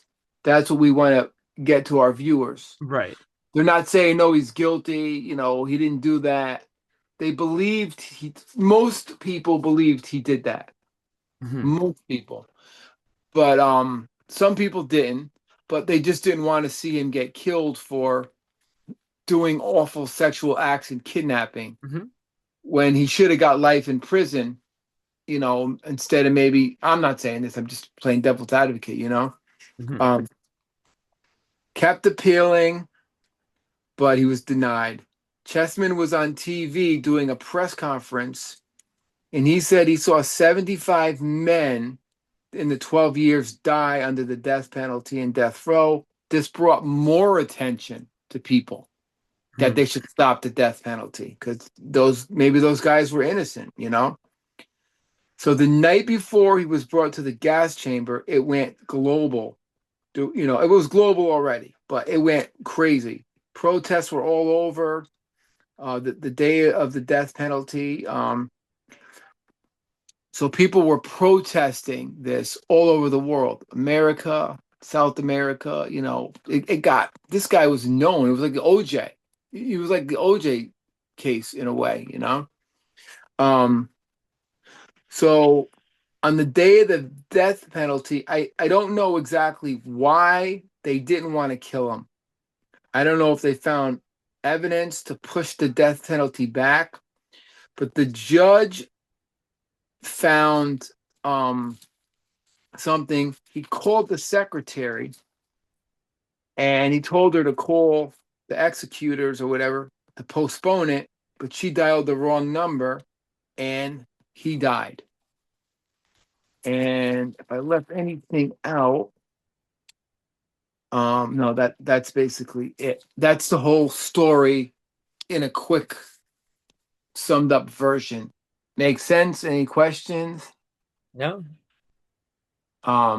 So before we move on back to the 10 points I had, the death penalty stopped in 2000 in California. Um, Regina Johnson and her boyfriend, he robbed and he forced Regina Johnson to have sex with them. She was a key witness. Mary Alice Meza and boyfriend, he's the one that he sodomized her and he dragged her into the car. Fran Lay and Robert Goonpoint were robbed. Hurlbert was robbed. Wessel and Lesher, the last names, they were robbed. Bart Bolo was robbed, and a guy with the last name Stone was robbed. Okay, so you want to go back to the points earlier that I mentioned, Mhm. And we'll just talk about that. Hmm. Okay. Okay. Now, any questions on the story? Did I No, no, make I myself think those clear? are the facts before we discuss more of like Yeah. I Yeah. guess what do you want to call it, like the philosophical, musicological Yeah. perspective? I Yeah. made that word up, Yeah. but because again, like why was even like Peter Gabriel in the line in the Lamb Lies Down on Broadway quotes, um, Caryl Chessman sniffs the air because he gas chamber and leads the parade. And the song is called "The Lamb Lies Down on Broadway." So he's trying to say that he's a sacrificial lamb. That And then song's about him. well, it's not about him, but it's characters like him. Yeah. It, Yeah. it's the sacrificial beings for the American dream. Right. Right. Right. Um, and then he says he knows in a cent. Now, by the way, innocent, it's a play on words. In a cent, Yeah. you can bottle all you may. The Right. last word's a little mysterious, um, but why? Like even Roy Harper, like what is up with the obsession with this? Which I think he's guilty though. Yeah, I let, anyway, keep going. Yeah, keep going. yeah, we'll get into Anyway, that. this is why the show for our viewers out there, we're trying to figure out what is this weird, like I don't even know how to call it. Not obsession. I don't know. I guess it was the death penalty was up and coming, and they wanted to stop it in California, and it was like the hippie movement and stuff, and they didn't want to see people die. So first one, I'm Johnny Cash. all right, mistaken identity. Chessman consistently maintained he was a victim of mistaken identity, noting that his physical description, over 6 feet tall, 190 pounds, did not match the initial police description of the red light bandit who was 5'9", 170. Hmm. How do you feel about that? Ooh, say it again, the beginning. Mistaken identity.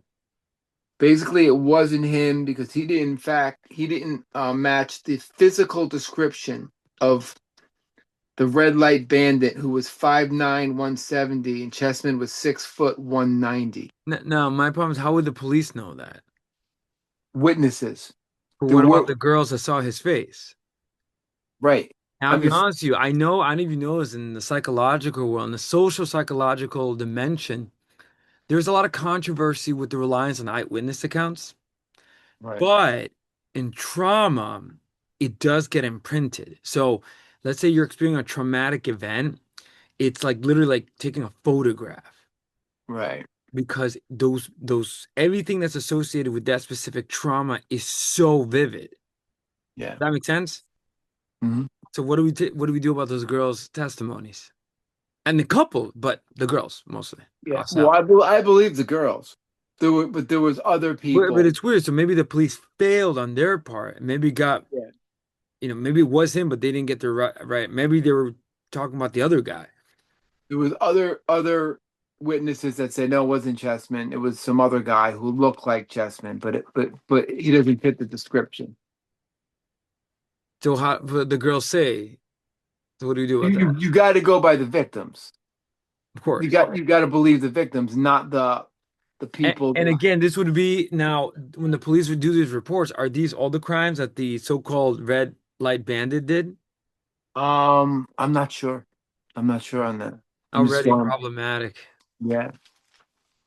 Vehicle mismatch. His car was described as a light-colored two-door coupe, while the the red bandit killed the red bandit person, while Chessman was a dark Ford four-door sedan.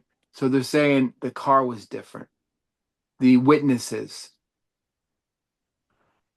just another like just people saying with eyewitnesses that doesn't mean anything kind of thing. You know, anything on that? No, that's another interesting one. Yeah, the car didn't match his car, And this, but the and this, handkerchief was in it. what? The red bandit. When they got him, the handkerchief that he used to cover his face when he did those things and cover his light on his car was in. There was a handkerchief in his car.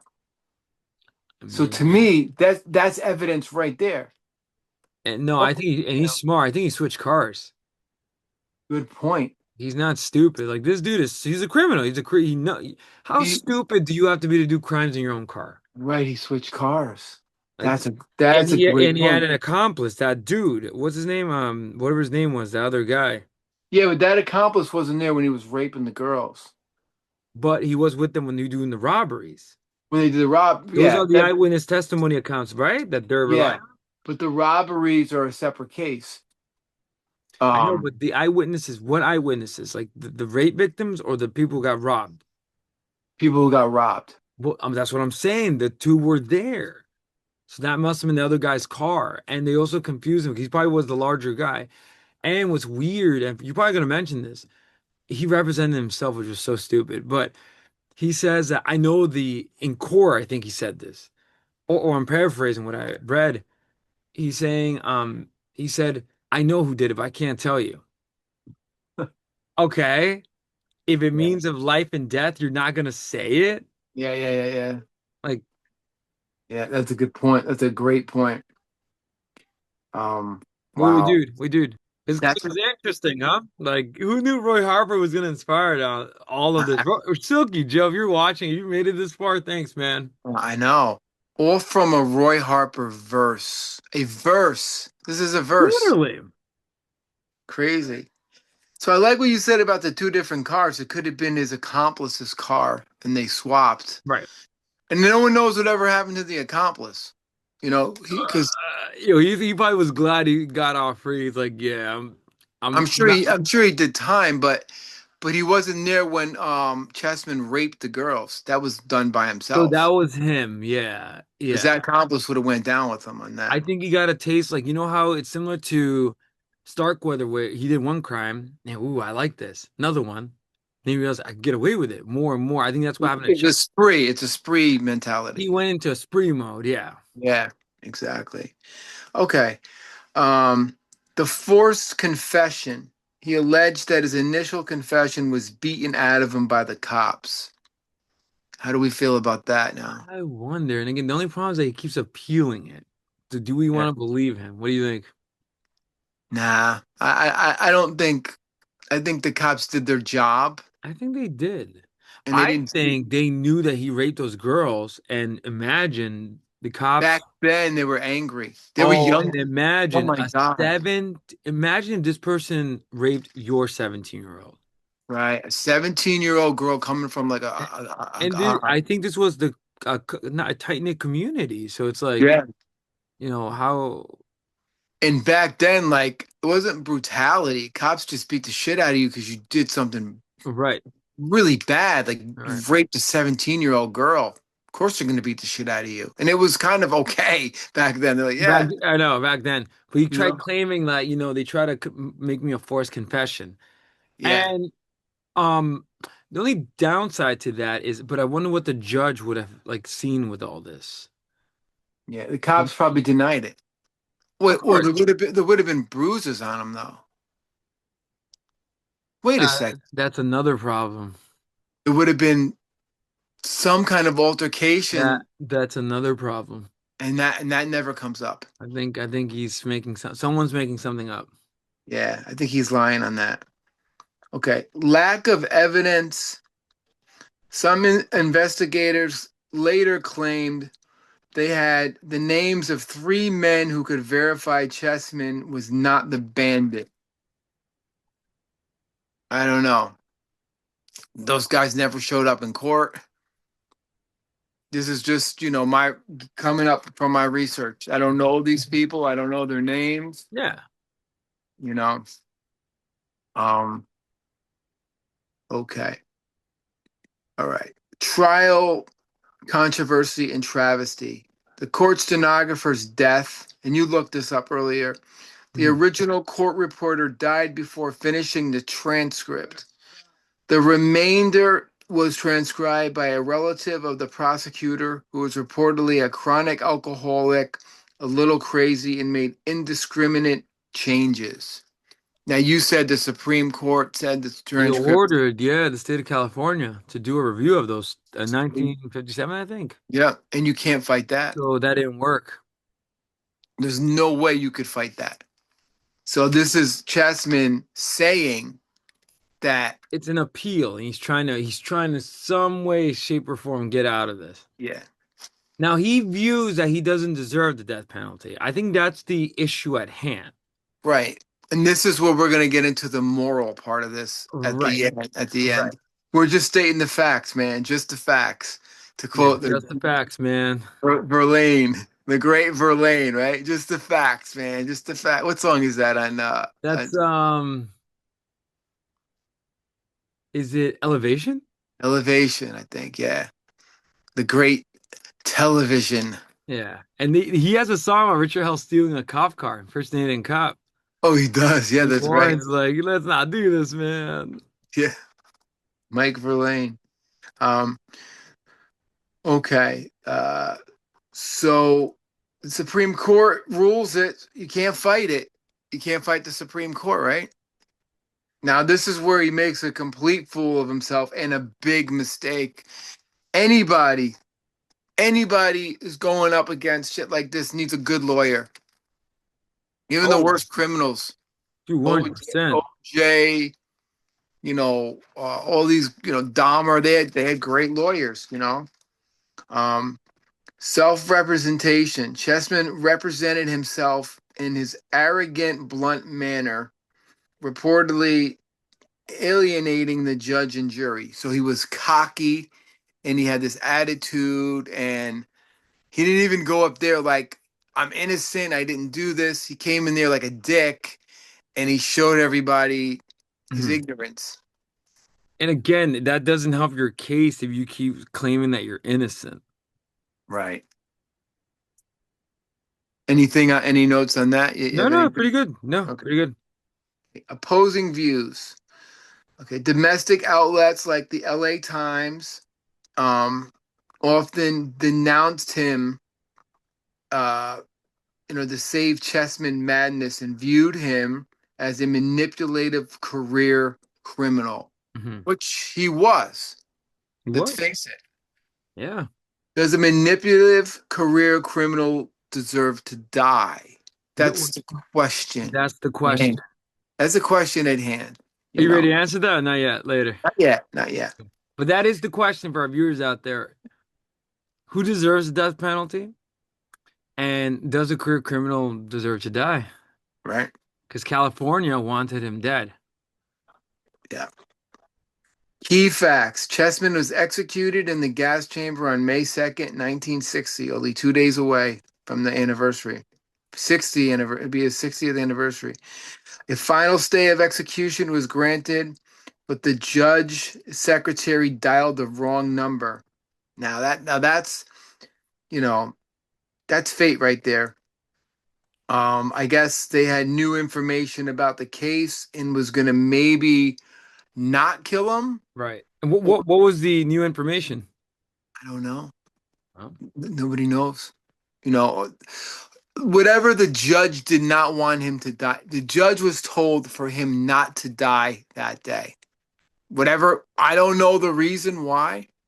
I couldn't find that. So the judge sent the secretary to call the death penalty people. She hit the wrong number and he died. Mm. At kind of fate, right? There's like It kind sounds of like a certain person wanted him dead. certain guy upstairs. Now we could get into the music part. Yeah.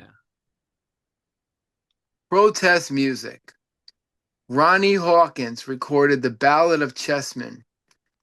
The lyrics say that help capture popular sentiment with a lot of people. The lyrics say, if he was guilty of his crime, keep him in jail a long time, but let him live.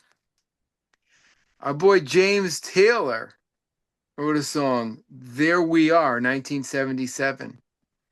Carly Simon, That's the Way I've Always Heard It Should Be. Our old friend Roy Harper, Hors d'oeuvres, Stormcock. Mhm. Um, What was the James Taylor song? um, There We Are, 1977. There We Are. Hmm. If I heard Stormcock and was like, I need to make my own version. Merle Haggard was in San Quentin prison with Chessman. He was near death row, and he would often talk to him through the rafters. And he wrote a song when he got out called Sends Me Back Home. Mm. Okay. So, like I said in the beginning, back to my papers, or we could probably remember what we said. There were four points. Number one, was justice served? Hmm. Number two, death row. Did he deserve to die on death row? Like a Ramirez, whatever, Dahmer. The Little Lindbergh Law. Did it apply to him? Number four, why rockers and musicians like Peter Gabriel, like we forgot Peter Gabriel, you brought him up. Hmm. Harper, Peter Gabriel, Merle Haggard. Why did they defend him? Why did they not want to see him die? So you Hmm. want to start off with number one? Yeah. Can you say number one more time? Was justice served? Okay. We'll be honest. We'll give our honest opinion. Now, Yeah. viewers out there that are still with us and really want to learn a little bit about the law, this is almost becoming a law an episode about law. And I'm We're looking getting at the into law. the Lindbergh. Looks like you're a lawyer with all the books behind you. I The know. the Lindbergh Law. For our viewers out there, it's basically right or wrong. It's pretty simple. It's complicated as fuck, but it breaks down to just two things. Does Chessman deserve to die by the death penalty, or or does he not deserve to die by the death penalty? From all the facts we've presented to you, and was justice served by him going to the Right. death going Right. on death row. We need to think about like what. Okay. Well, I guess the question was justice served, right? Yeah. Let me start with you. What do you think?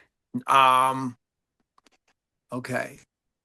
I think my opinion about the death. This is tough question. Looking at Dude, this question involves philosophy, ethics, jurisprudence, and um morality. yeah, All four. Now, ethics and morality are different, yeah. and religion, because these five components are going to be like, So and to a little thing, criminology, because it yeah, really depends. But anyway, go ahead. Good. we're blending everything we talk about and we study, Yes. and now is a good point for us to use our philosophy and our psychology to answer a very important question. You know, from a religious standpoint, um, I don't know. If you're a sick motherfucker, okay, like a Ramirez or Kempler, son of Sam. Son of Sam's still alive. You know what I mean? Like these people should get the death penalty. Right. I'm Right. a Catholic. I don't want to see people die, but you prove you're a murderer. You're a Wait, but dude, killer. Jesus died. I know. You're gonna get Yo, he got Socrates. the death penalty. Yeah, Yo, yo. in it, but he was innocent. He didn't No, deserve but to. he asked he willingly did it. Yeah, yeah. So No, that's that a whole. you're right. That's a Yo, 100%. Anyway, that's yeah, theological. But anyway, that's just yeah. this is when I had to do a That's joke. a whole. He did get the worst death penalty. Roman Christian. But like the murderers, the real sickos, we've studied them all. We've talked about them. Right. And like you said, Son of Sam is still we're paying taxpayer money to keep Yeah, him alive. yeah. It's proof. He shot. We talked. Watch our episode. Yeah, oh, he's guilty. Tori was right. I hate to Yeah, admit, like I he's don't. He guilty. He's and he's involved with 100%. Satanism. He's Yeah, nuts. Like everything. He's a psychopath. Is a this satanic dude, killer to some people. this dude clearly doesn't know how to love women. Yeah, Like yeah. Ramirez devil what incarnate. was going to get the death penalty. He I should guess. have. He should have. I guess they reinstated it in California. Because he died of cancer, but he was on death row. That's Right. interesting. Well, yeah, it makes sense because they didn't take it out until 2000. Yeah. Now Dahmer, does that guy does not deserve to die? Man, there's somebody that he did say gay people, but there's somebody that saws their limbs out, freezes them, eats them, sleeps with skulls. I mean, demon Now, incarnate, Satan yeah, himself. yeah. Does he not deserve to go back to hell? And Where his story is interesting though, because he claims he got a born again Christian experience. Yeah, yeah. You That know, was all bullshit. do we want to believe in this, right? Because again, there's a lot of arguments like, what do you, um, but he's definitely a case he should have gone like And Ramirez went the opposite and went full blown satanic lunatic in yeah court. yeah He went the rock star. He grew his hair long, sunglasses, the pentagram on his hand. He went like that, where he's just digging himself deeper, and he didn't get Ramirez at that point didn't give a fuck. He was a right rock star, right. But they both deserve to die, in my opinion, Mhm. for the horrible, disgusting. We don't have to go back to. We know what Ramirez did with Right. fucking ice picks, Right. No, old and again, women, and let me rape. philosophize with you. What is the purpose of the death penalty in the courts of law for you? Like, what is the Nice. point? Is it a deterrent? Is it a way to serve justice for the sick, Fs? Is it to stop them? For you, what's the purpose of the death penalty? It's a good point. You, You you get know, the answer is too big, but this is important You're because getting soccer now. You're getting real Socrates. no, but I know you too well now with the Socrates shit.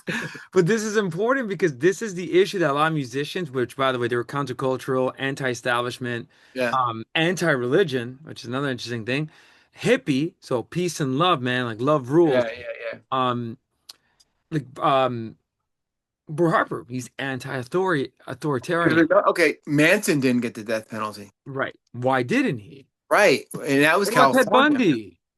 Yeah. Well, no, did Bundy get the penalty? I Not think he sure. did. Okay. Gacy got it. John Wayne Gacy got it. And I think Ted Bundy got the death penalty, you know? So, in my opinion, when you're that sick, like, now you got me thinking, it is a good, No, no, it's funny. I think like this is what we're doing right now is called, well, the lawyers will call it jurisprudence when it reaches when you transcribe into law. That's the yeah, danger because people are so dumb. Once you transcribe into law, they think it's official and it becomes official. yeah, There's yeah, yeah. nothing you can do. The police, if you're innocent and you get falsely tried to a certain law and you Yeah, know that you're innocent, or maybe the law is just not right, yeah, there's nothing you can do. That is the dilemma of Aldous Huxley's Brave New World, where we're right. kind of like sort of like in the in the cave watching the shadows, or And that's why Huxley was against. or George Orwell's nightmare vision of a government that's like, always changing history and the law. Yeah, yeah. Yeah. But But yeah, now no, let's talk about the family perspective. right. God forbid this happens to a loved one. You want that fucker dead. No, and another argument. Back in the day, an eye for an eye justice was considered justice. So if you were Yeah, good, yeah, the dad can get a gun, shoot you, yeah. and Oh yeah, say, in the old West, it right, was and say, I am deserving my justice because you did this. yeah, self-defense was like a Right. typical thing. So the courts in the United States and well, at least in the US, stopped that. And Yeah, also technically God in the Bible stopped it too. yeah, Um, as Jesus famously said in the garden, those that use the sword will die by the sword, right? yeah. Um, but going back to what you're saying though, from that perspective, and I tell people like you, what if this happened to your children? Yeah, you would want You, him dead, you're and that's probably how I kind of look at it when I see a Dahmer or a Ramirez. I think about the families. right. And Yeah, what do you think? Is this different now? And again, going back to it, would it be different from like a pedophile, for example? Or let's say, pedophiles should get the death penalty. okay, so Hun- again, hun- 100 million%. no, no, no. And I say this because this is the problem. Who deserves the death penalty? Yeah, yeah. What about child kidnappers? They're not pedophiles. They're just kidnapping a kid Yeah, like Lindbergh, like right. the guy with That's Lindbergh. what happened in California. They developed the Little Lindbergh Law. Yeah. Try to get this guy. And he ended up being a murderer or supposedly dropped the baby, or I think he killed the baby. Yeah, yeah. That's we should do a show on that. That's fascinating. It Like is because I it mean, no did I forget his name, but no did he kill the baby or did he right accidentally drop the baby? He could have dropped the baby and just right wanted the money, you know? right. And the reason why I say this is because when you think about it, now let's say, and you really got to think about, okay, what if somebody does it one time and repents of it? Do they still deserve the death penalty? Well, sorry, the son of Sam is now a born again. That's what he claims. That's Right. And all the heinous shit he did, and you right, could get into the devil worship and you could whatever his background. right. God forgive him. That's it. Now Well, that he that's divine. Now you're talking theology. now that he is repented and Yeah, he has his own religion. A lot of people are like, you out of your mind, you crazy. God ain't gonna forgive you. I mean, I'm not going there with that because that's a little, but the kidnapping, if you don't molest the kid, like the guy who tried to kidnap Lindbergh, I got to research him more. mm, And you just kidnap him for money. No, you don't deserve the death penalty. You deserve life imprisonment.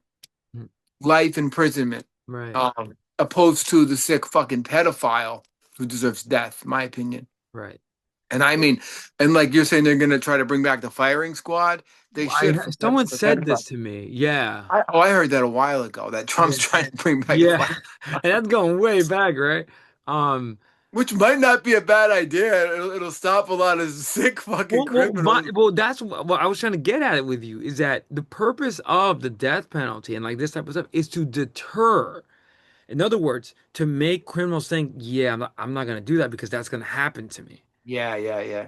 So could it be the case that Chessman was a sacrifice to deter other criminals to not do now? And it did it work? I mean, obviously no, Yeah, because you're gonna have, and literally in California, Ramirez on the hunt in the 70s, exactly.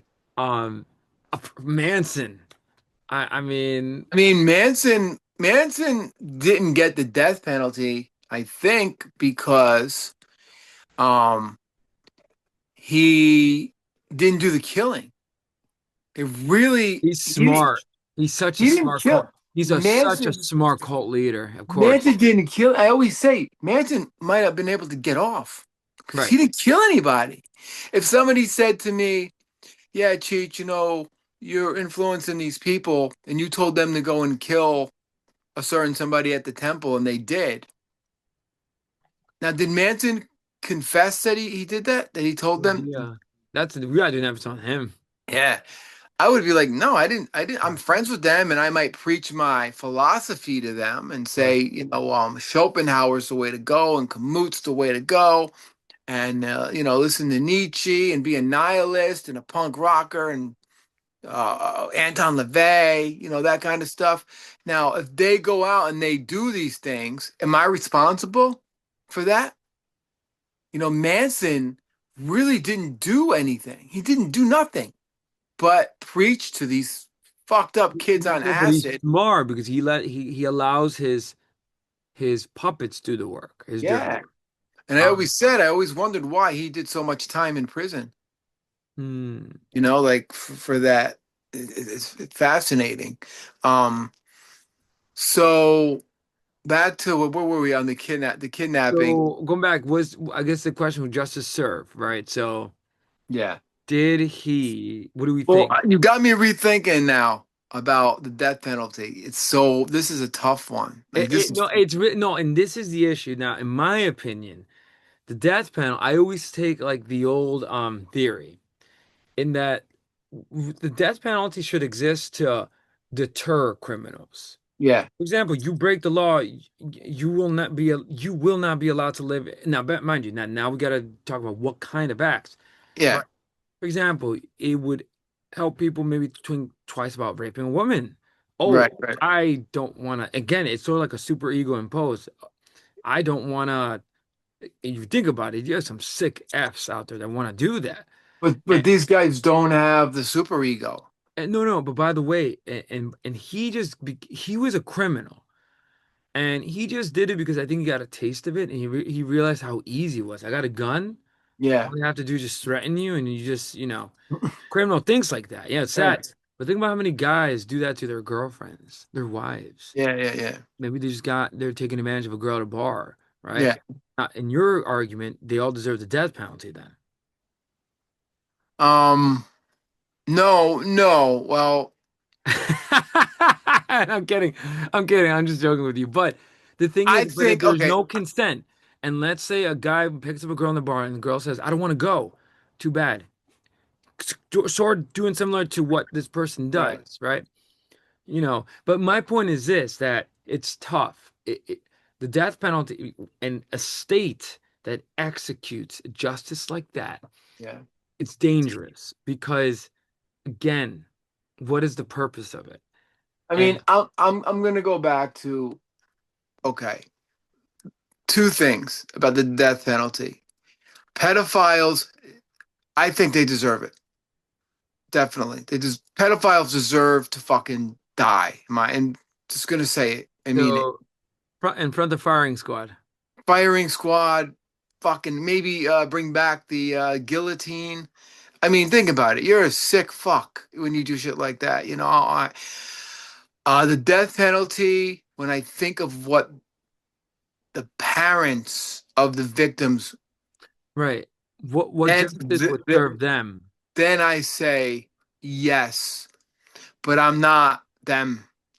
Thank God. It's hard. No, but justice would that's what but Justice again, would serve them definitely. justice is what is right for the other person. How should Remember, you remember when the family yelled at Dahmer, "I hate you, Jeffrey." The girl, Yes. Like the anger, and when the documentary came out, the anger the families And it had and doesn't stuff. help. Yeah, that's why I'm always like kind of like cognizant. Redigging up the past, and Yeah, that's well, really like but yeah. it's these things are meant to be made because you can't stop, you can't erase history, folks. Me and But Manny could go on about that for hours, you know. I will say with the Dahmer, my worry about that type of show is that kids watch that. They shouldn't watch that Yeah, no, because to make a show out of that, like the way they did it, yeah. and they're trying to give him like, oh, poor Dahmer, you know, like no, he is demon incarnate. Like Oh that's yeah, what yeah, like he belongs to a category of you're right, I think immediately. Like I hate to yeah, say this because again, the death penalty also solves the issue these individuals that because again, what is the point of prison? It was always meant to rehabilitate them back right, to right, right, right, society, right, right. essentially saying that, okay, you broke the law in our society. You cannot, it's like a timeout. You cannot live in society. We're gonna, depending on your crime, we're gonna hold you into prison. The death penalty is for those that, yeah, you are literally a monster, Yeah, demon in flesh. yeah. So pedophiles, for example, we know that pedophilia is an addiction, right? And that pedophiles don't stop. No, they can't be Once you rehabilitated. identify, maybe psychologically, maybe therapeutically, you could help them understand where the pedophilia comes from. But think about it, I don't know if therapist wants to do that. It has to Well, be it's usually they're raped as a child. It's usually they're molested themselves. You know what I mean? that's that's one theory. But there's more to it than that. Yeah, I mean, it's just to me that's just the most disgusting thing in the world. Like they that's Satan. That's pure demonic shit right there. That kind like these Epstein file things you hear about these kind of things happening. Fucking kill all those fuckers. In my book. But going back to the death penalty, like I see your point now. The justice being served for the families, yes. Dahmer, yeah, I would say Dahmer. You don't want somebody like that. If we want him alive, we want him in a prison just rotting, or suppose he escapes. You know what I mean? That's another thing. It is a ethical call and a religious thing. Like someone's gonna die, um, and I don't know. You got me thinking about it now. It, I have it, it, different. I have angles on it. I have like if it right. happened to me. That's the thing. And what I'm trying to understand or help you or the viewers out there, why would these singers like Roy Harper, um, choose to sing about this? And I can understand why they're doing it. Right. Now, this guy is not innocent. No, Is the but let's go to right? this. Did Caryl Chessman, if he didn't die, mistake, he did die by mistake. He wasn't meant to die. Let's put it that way. He was gonna die, right? But he would have died another day. Like I think he was meant to die. He just kept prolonging it. yeah, but like God took him that day. Yeah. God made the lady hit the three instead of the two, whatever. But they were gonna give him another date. But I don't think Caryl Chessman deserved the death penalty because he deserves life in a box in prison. Hmm. You know what I mean? Like solitary confinement. Uh that's just how that's my opinion on it. I mean, he did horrible Now, fucking what if he, things. based on his background, let's think like psychologist, do you think he Yeah. needs psychological help? Oh, yeah. Oh, he needed if at 10 they should have, the social workers should have came in, but during the depression, who's going to pay the social workers? I mean, they got social work after, but yeah, I mean, if you're 10, if you're 12 in 1931 and your mother's paraplegic, your father tried to kill himself twice, mhm. they're pushing the Baptist religion on you, you're doomed. You're fucking doomed. You're doomed. You're really doomed. You're pretty much doomed already, you know? And you got how you say it? Encephalitis Yeah, and asthma. Kids are picking on you. You got the gangs that want you. I mean, he was gonna be a criminal, or he was gonna turn it all around and say I'm gonna take the negative and turn it positive. I doubt that, you know. Hmm. But yeah, you got me. You got me on. How do you feel about Chessman? Uh, So I think first of all he's guilty. He no, just got. no, I agree. I don't We think he should both be. agree. Yeah, I think the death penalty was in the state of California is interesting, and it's interesting how they were trying to get him on that. Yeah, How they got him to that. So now, who made that call? Well, I mean, it's not going showing into it. lawyers, Yeah, yeah, but I think like with him, um, the way I see it, he's definitely guilty, yeah, and he should have been served life in prison. yeah. Um, did he deserve the death penalty? Probably not. No, And no. again, death penalty is a harsh penalty because you're saying we're gonna end your life because Yeah. I think he had a chance to repent. Like I think he did have some sort of chance. Yeah. Maybe he found it. Maybe in prison he did do a lot of reflection. Well, he wrote books. I mean, Yeah. he had a talent. And he convinced people. And look at Merrill Haggard. He repented, and it took that case to get him thinking. He influenced Mo Haggard. He wrote books. He influenced the Pope. Obviously, but the Pope already didn't want death penalty. Right. Right. Huxley, all these people. Uh, Marlon Brando came out. Meryl, who was it? Who else was it? Shirley MacLaine. So it's kind of like he didn't deserve the death penalty, but he deserves to live in a box for the rest of his life. Yeah, because he's Not a not clear speak. criminal. Yeah, he No, wasn't be gonna a stop. criminal for what he did to those poor girls. You know, as a Definitely parent. doesn't deserve to live free. And again, that's what prisons do. They take away your freedom. Yeah, That's punishment. yeah, And the death penalty is the ultimate taking away of freedom, your life. You're yeah, done. yeah. And being in prison is pretty much like getting the death penalty back And then. you You- die slow death. Yeah, yeah. Um, but going back to the initial death penalty, you got me thinking about that now. Like who deserves it and who doesn't deserve it. You know, Dahmer does deserve it, or does Dahmer deserve to rot in a box in solitary confinement for the rest of his life? It's a tough call. That it kind of is. But if Dahmer killed one of my relatives, I'd want him dead. Uh, Exactly. And then what is It's justice to you? a matter of opinion. I wonder if you took a survey and how many viewers, how do you feel? I know this is a really, we're taking on something heavy. Yeah. How do you feel about the death penalty? Let us know. I mean, it's personal, but David it's Lynch really is gonna tough. comment maybe. Yeah. This is a tough Yeah. call. Well, and again, that's why when justice is served, especially concerning the death penalty, everything has to be taken into account. And Yeah. let me give you an example. For example, back in the day, if you just going back with the religion example, uh, people in Jesus's time, right, were tried on the law of Moses. Yeah. One of the crimes, now get this, one of the crimes that warrant their version of the death penalty called stoning, right? Yeah. There's one. One was blasphemy, you claiming that you're God or that you're better than God. Right. So the Pharisees had the right to stone you on temple grounds, Hmm. not outside because Roman law took over, and that's a whole other Right. story. Yeah. Roman law had crucifixion. That's a whole other Yeah. story. Yeah. Um, there's a famous scene: women that get caught in adultery get the death penalty, Yeah. and apparently the Pharisees were following the law of Moses. So that's why when they present the women, and this is something to think about, but when they present the women caught in adultery, Well, I think some women should get stoned today that I know. But I won't go there. well, anyway, but that's so funny. But the Pharisees say this woman got caught in adultery, and according to the law of Moses, she has to be stoned. What say you?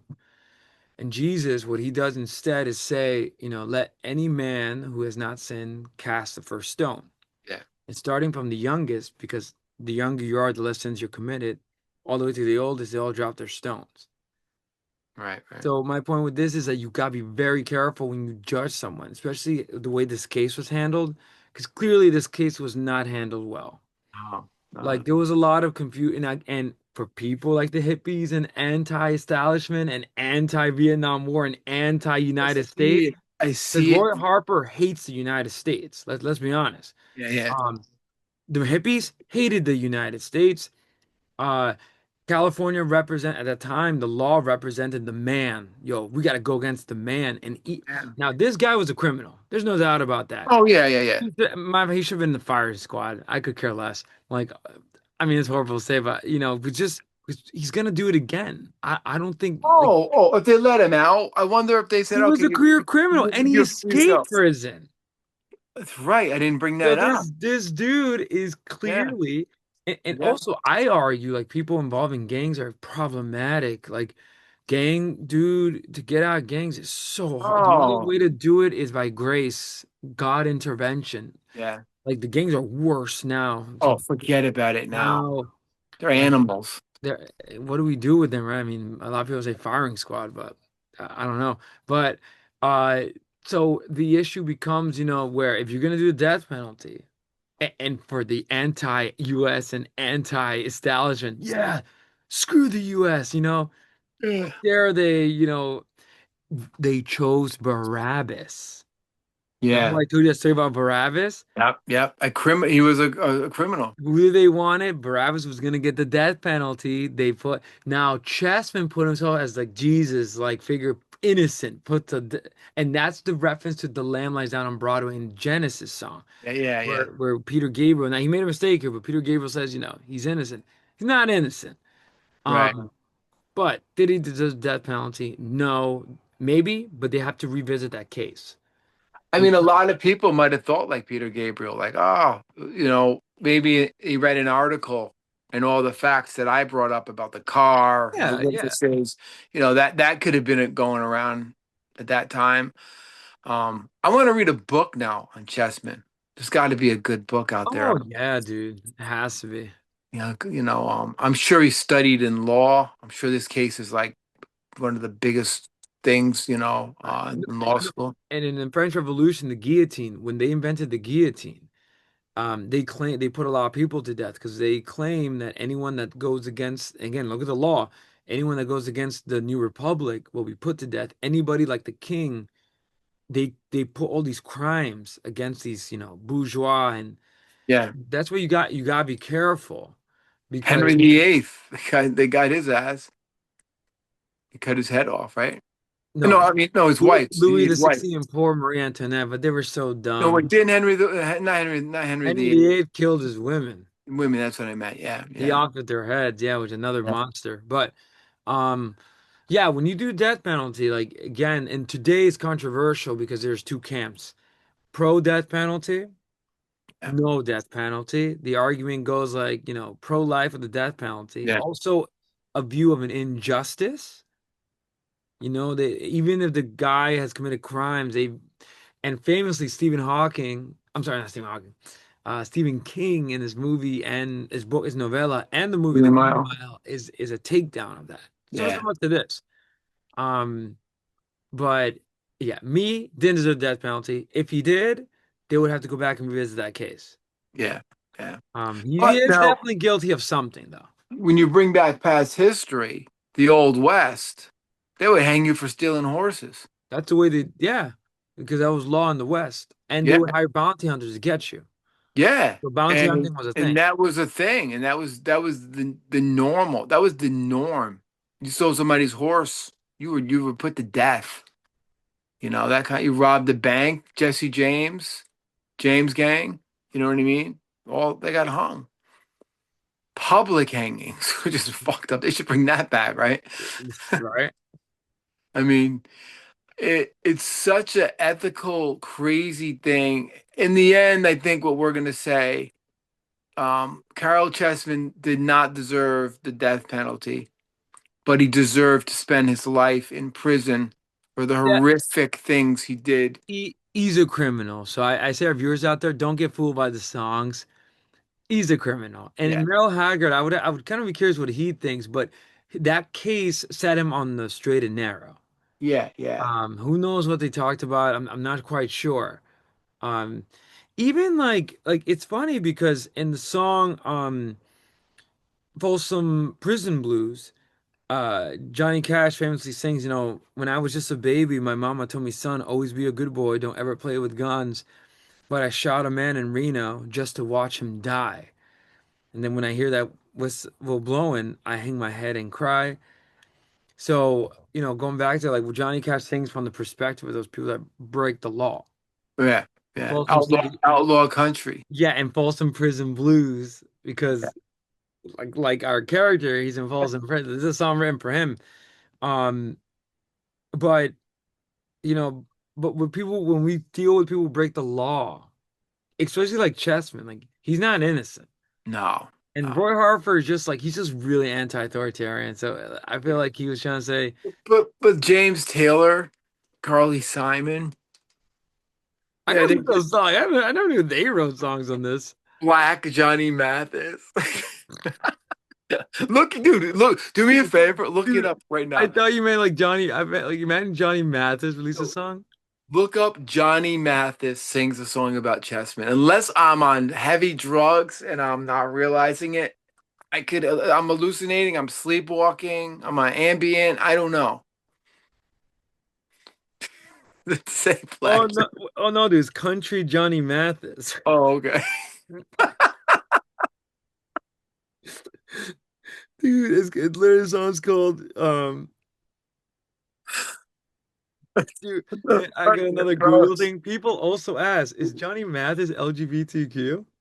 Oh God, I'm sorry. I'm Oh, I forgot Johnny Mathis is gay. losing my mind, lack of sleep.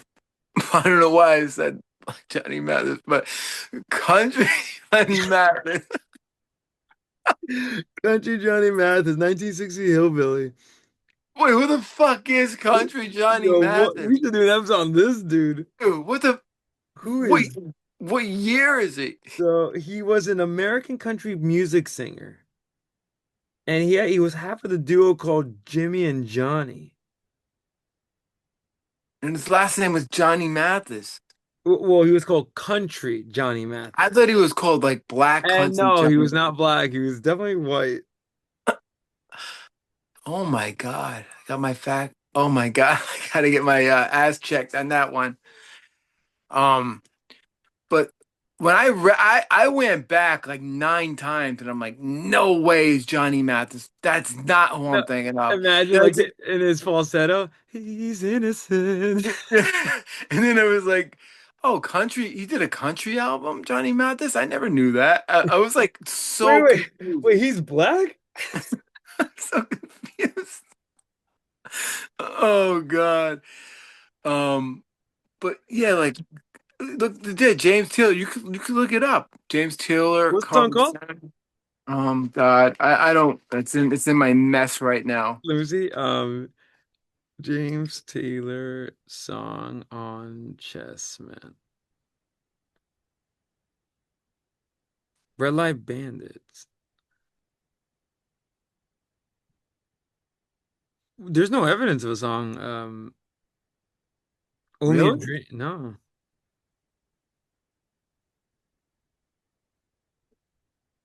You sure? I yeah, thought seen that. that'd be weird for him to do that. Something like that. I Well, mean, look up Ronnie Hawkins.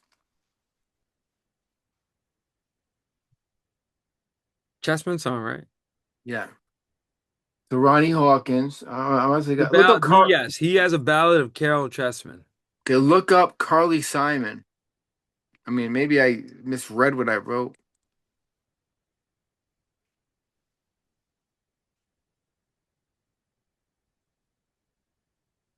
Nope. No. Interesting. Why did they pop up? No, I don't think so. No. So just country Johnny Mathis, Just black, Ronnie, yeah, black Johnny Mathis. Black Johnny Mathis, Ronnie Hawkins, Dude, Merle the Haggard. fact that you said I gotta say something right now. When we do 200, bro, this is this right now is gonna be guys, go mentioned. listen to Black Johnny Mathis Chessman. Yeah.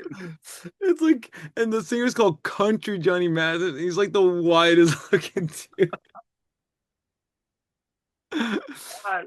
Dude, when you get home at 2 o'clock in the morning and you don't sleep and you play like music all night, I don't know where my brain is right now. Um, Let me see. If you put in songs of Yeah. uh protest songs about Chessman, John James Taylor doesn't come up. Let me see. We have the ballad of Caryl Chessman by Let Him Live by Ronnie Hawkins. Caryl Chessman by Black Johnny Mathis. Do the Caryl Chessman by the Hates, which is a punk rock track. And then the ballad of Caryl Chessman. Oh, I guess that's the Ronnie Hawkins, but covered. That's about it. Roy Actually, Harper doesn't even come no, he up. didn't show up. Which well, let me see. Songs about protest songs. I'm surprised Bob Dylan didn't do a song about this dude. I know, right? That would have been right during his time, you know? Okay, And we got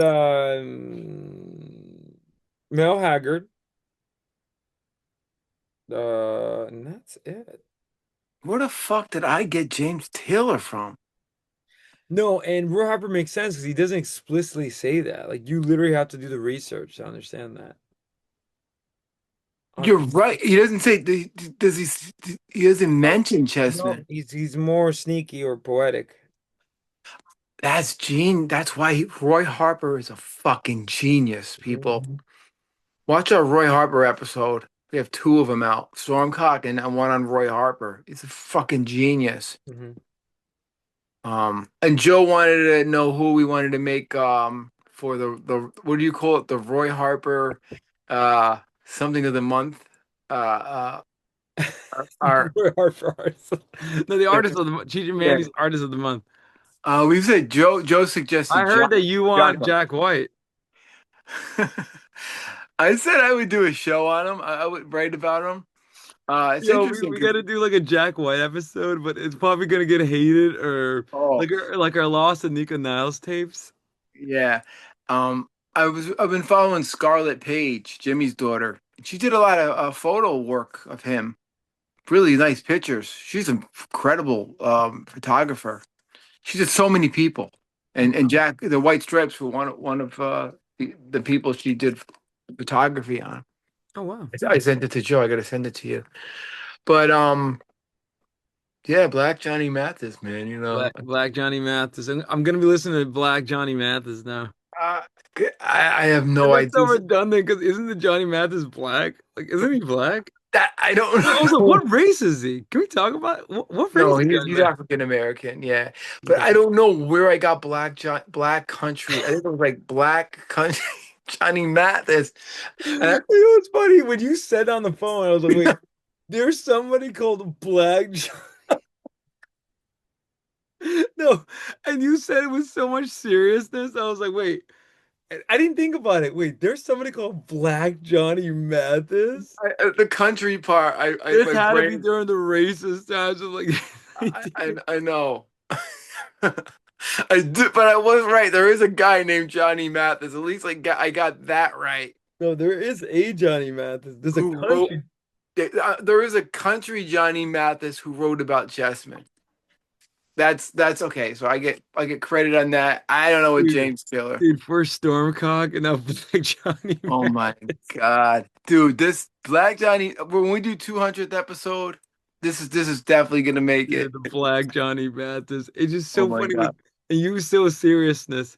I Black could have Johnny. sworn I read it say Black Country You're like, Johnny yo, Bob, you Mathis. heard Black Johnny Mathis? Oh yeah, that's one of my, I used to.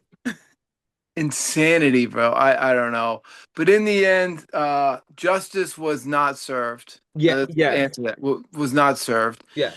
The death penalty is it's really fucked up, and you got to rethink it, and you got to think about who deserves Well, it. it's an ongoing thing. It's like heavy because like the death penalty has always been controversial in the injustice. Um, and it's interesting because The famous so Saint Augustine of Hippo. He's Yeah. like he was writing in like the I think the years like 300s, Hmm. and he I don't even knew the Catholic religion was built on him. Yeah. Of Christ, but Saint Augustine is such a towering philosophical theological giant. One of the things that he talked about was viewing the death penalty as permissible, because the question is, we were trying to think about it. Is the death penalty like necessary? Is it something that should Yeah. be a thing in the justice system? And he's saying that according to Augustine, in principle, it is permissible Yeah. because aligning with the state's authority to maintain order. Now, thinking about that, now Chessman is disrupting the order. So he does deserve the death penalty, right? Um, but at the same time, from the Catholic perspective and St. Augustine's view, he always advocated mercy and leniency Yeah. to prevent executions. And he believed that while the capital punishment thing that we're talking about, even though that might be deserved, avoiding it allowed for the offender's repentance. Mm. So it's more complicated. It's not just, you know, Yeah. It's ethical, it's religious, right. it's And state moral. authority, do we want to respect state authority? Because again, so St. Augustine said that it is the state's right to inflict capital punishment. So, and there is also a St. Paul teaching, which is fascinating. You'll love this. He was interpreting St. Paul's teaching that Wow. as justification for civil authority. So there's a civil authority and divine authority. Now you were mentioning getting to divine authority, that let's say the guy doesn't get the death penalty. Well, either way, God isn't going to send him away to hell. Like he won't allow him unless there's repentance, right? But could you repent? Yes, in the Catholic religion. So Son of Sam's going to heaven then. No, no, Catholic. So he needs to do it right. He needs to go to a priest. He needs to confess his sins. He needs to do penance. What a jackass. Well, that's the I guess he's going with the whole like, oh, I'm in no, a but new he age. didn't do it the Catholic way. He did it. Right. He So did it the he wrong way, now a lot of people, criminals will say they will appeal to say, I had a born again experience or whatever.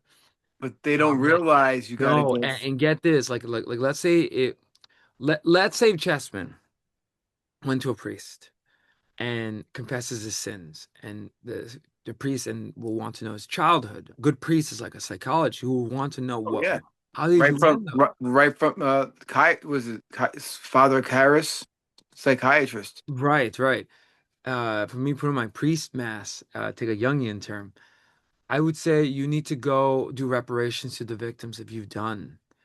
You need help, and you need to apologize to what you did and make like that's what a priest does. It's not just you get forgiven.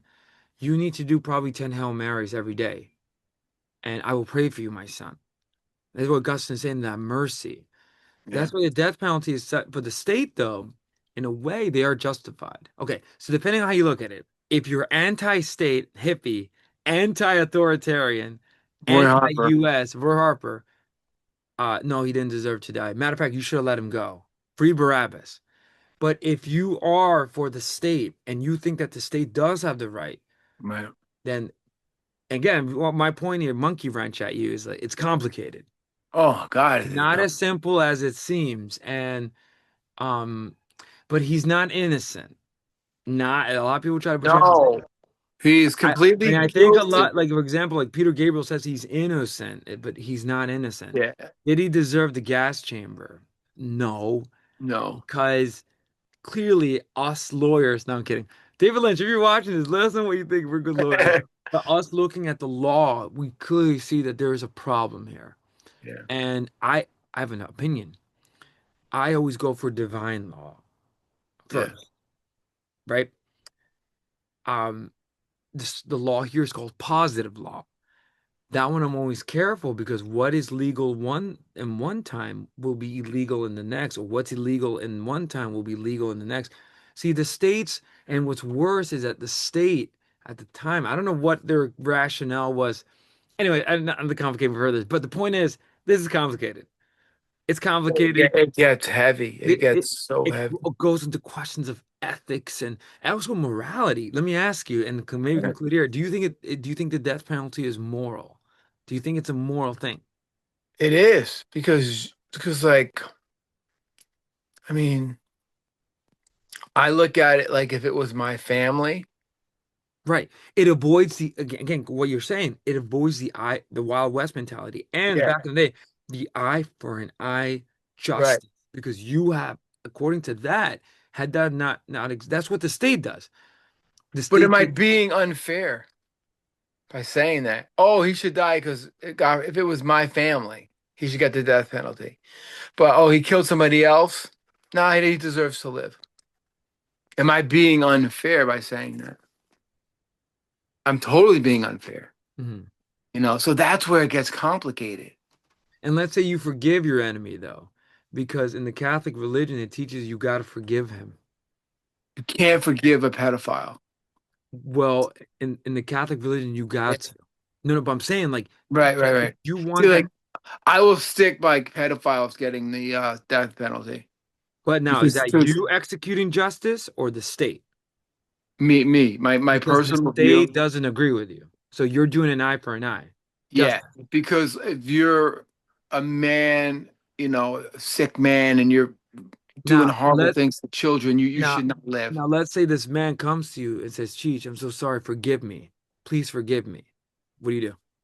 I don't think you can forgive a pedophile is Satanism at its fine. It's Satan in on earth, in my opinion, and he needs to go back to hell. There's no to me that's the worst crime anybody could do. I mean, you could go to somebody's house, fucking kill them and chop them up in a million pieces. Um, and I And think what you're doing is that you're weighing crimes. So you're playing God right now. yeah, So I you're think saying that it's less of a crime it's more of a crime to do stuff bad stuff to children than chop up people and kill them. yes. Okay. That Live on. that, that no no no that no No, no. Oh, joke with you. But yeah, but see what you're doing right now? that This no is death penalty wise. They're right. both they're, no they're both awful crime. I'm not saying. So Joe, if you're watching, Joe's gonna be like, yo, this is Joe. Okay, they better geez, you better not talk smack about Jack White now. No, you're um okay. Can I ask you a question? Can I make a dark joke? yeah. Does Jack White deserve that penalty Maybe his for music. crimes against rock? Yeah. No. No, no, no, no. No, No, but tell like wait, what I, wait, wait, dude, tell the truth. Jack White does deserve that penalty because he excluded the bass. For yes. you, that's a law that Yeah, cannot be yeah, violated. yes, he gets a death penalty. You know how Jesus says that blasphemy against the Holy Spirit will not be forgiven for not including bass in the rock band He gets a outfit death and penalty. claiming that you're rock. Yeah, you're out. You go, we get the electric chair. But for me, the electric guitar, you turn it on, you start playing, and I thought it'd be a good video. Yeah, right. Um, but for me, I didn't like what I'm saying, No, like but you see about the problem. But you see how I'm challenging you yeah. because that's a problem. And the thing is, like, you need to think about now. Are you the state? No, this Are is you God? individual. So who Like are you now? Now I'm just gonna push back on you. Like, Socrates, I know. I know who are you to issue justice? Tell me. I really can't. I'm just going And, by my and let me make it more harsh. What if your son was a pedo? What would you do? oof, that you No, no. And these are you did- hypotheticals. These are thought experiments. But yeah. my point is, Cheech, like Right, this is that's where psychology. Yeah, see, right, oh, that see now you're getting like deep, like somebody related to you, right, pedophile. right. You know, who I know somebody Oh, who dude, that's why I mentioned it. No, I'm kidding. I'm kidding. I And know obviously, somebody. some exes, like Bobby, you wrote a good song. I just asked my baby. Some, But yeah, dude, like and I understand Joe. I'm, hey Joe, hey Joe, I shut my woman down. Like, totally get it. yo, listen, there's some guy, like Well, women that are. a guy or a girl. I'm not gonna just say a Yo, I guy. can't believe on the line we're allowing like violence against. No, a Yo, guy, Joe is gonna wash his hand and be like, all a right. guy, a guy or a girl who shoots their lover. You know, I feel sorry for them because you've jilted, but they didn't use their super ego, No, you yeah. know. And you have to realize, yeah, this person just cheated on me, and I'm gonna fucking kill them, and I'm gonna kill their lover. But you're not thinking about your future. No, you're literally You thinking destroyed a life for what? for For a what? loser? But now you're thinking. That's why when you Yeah, take a life, think about it.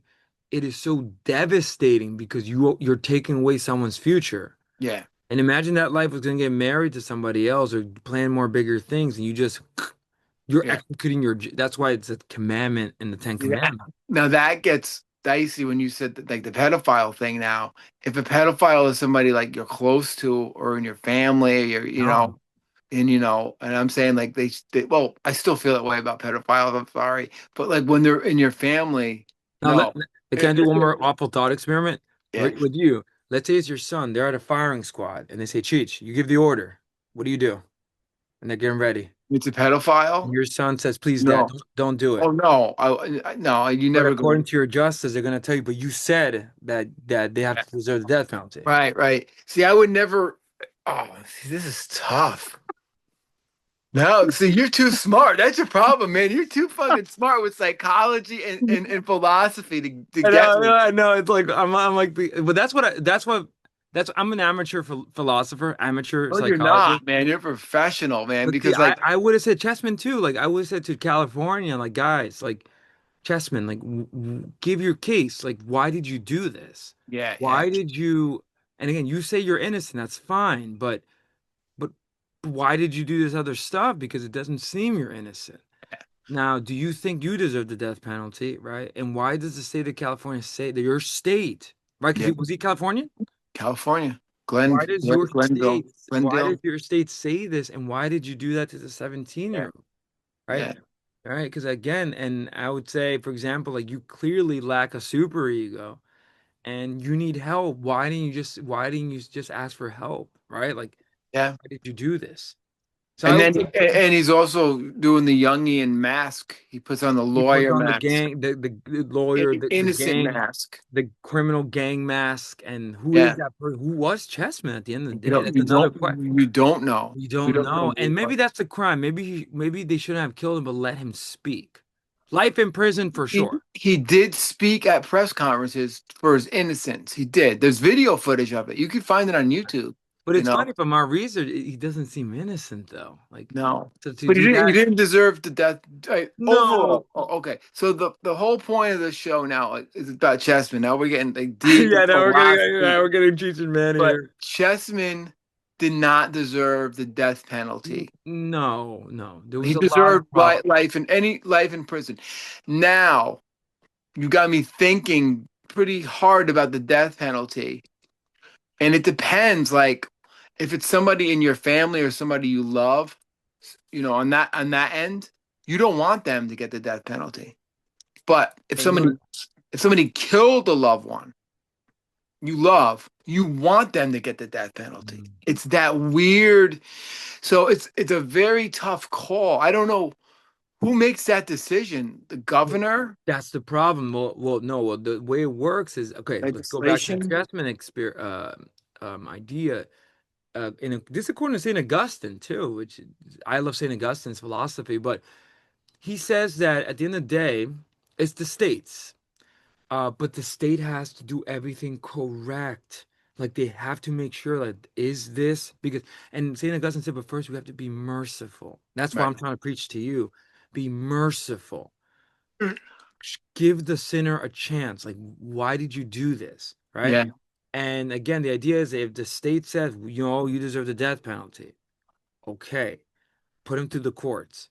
With Chessman's case, clearly there was a failure somewhere along the line. So now he definitely wasn't innocent, No. but clearly the judge, the person that said maybe we got to stop, and obviously someone stopped. Was it the devil? Was it God? Who knows? But Yeah. Yeah. Something intervened. Chessman was destined to die. I You do wonder know, if God was inside, if he would have intervened and like helped. God would have saved him if he was on his Maybe, side. right? 'Cause not, The devil maybe hit that go number ahead. for that lady. But yeah, it's a tough call. I mean, I'm looking at it from the angle, different angles. My view on the death penalty now is from the angles. Yeah.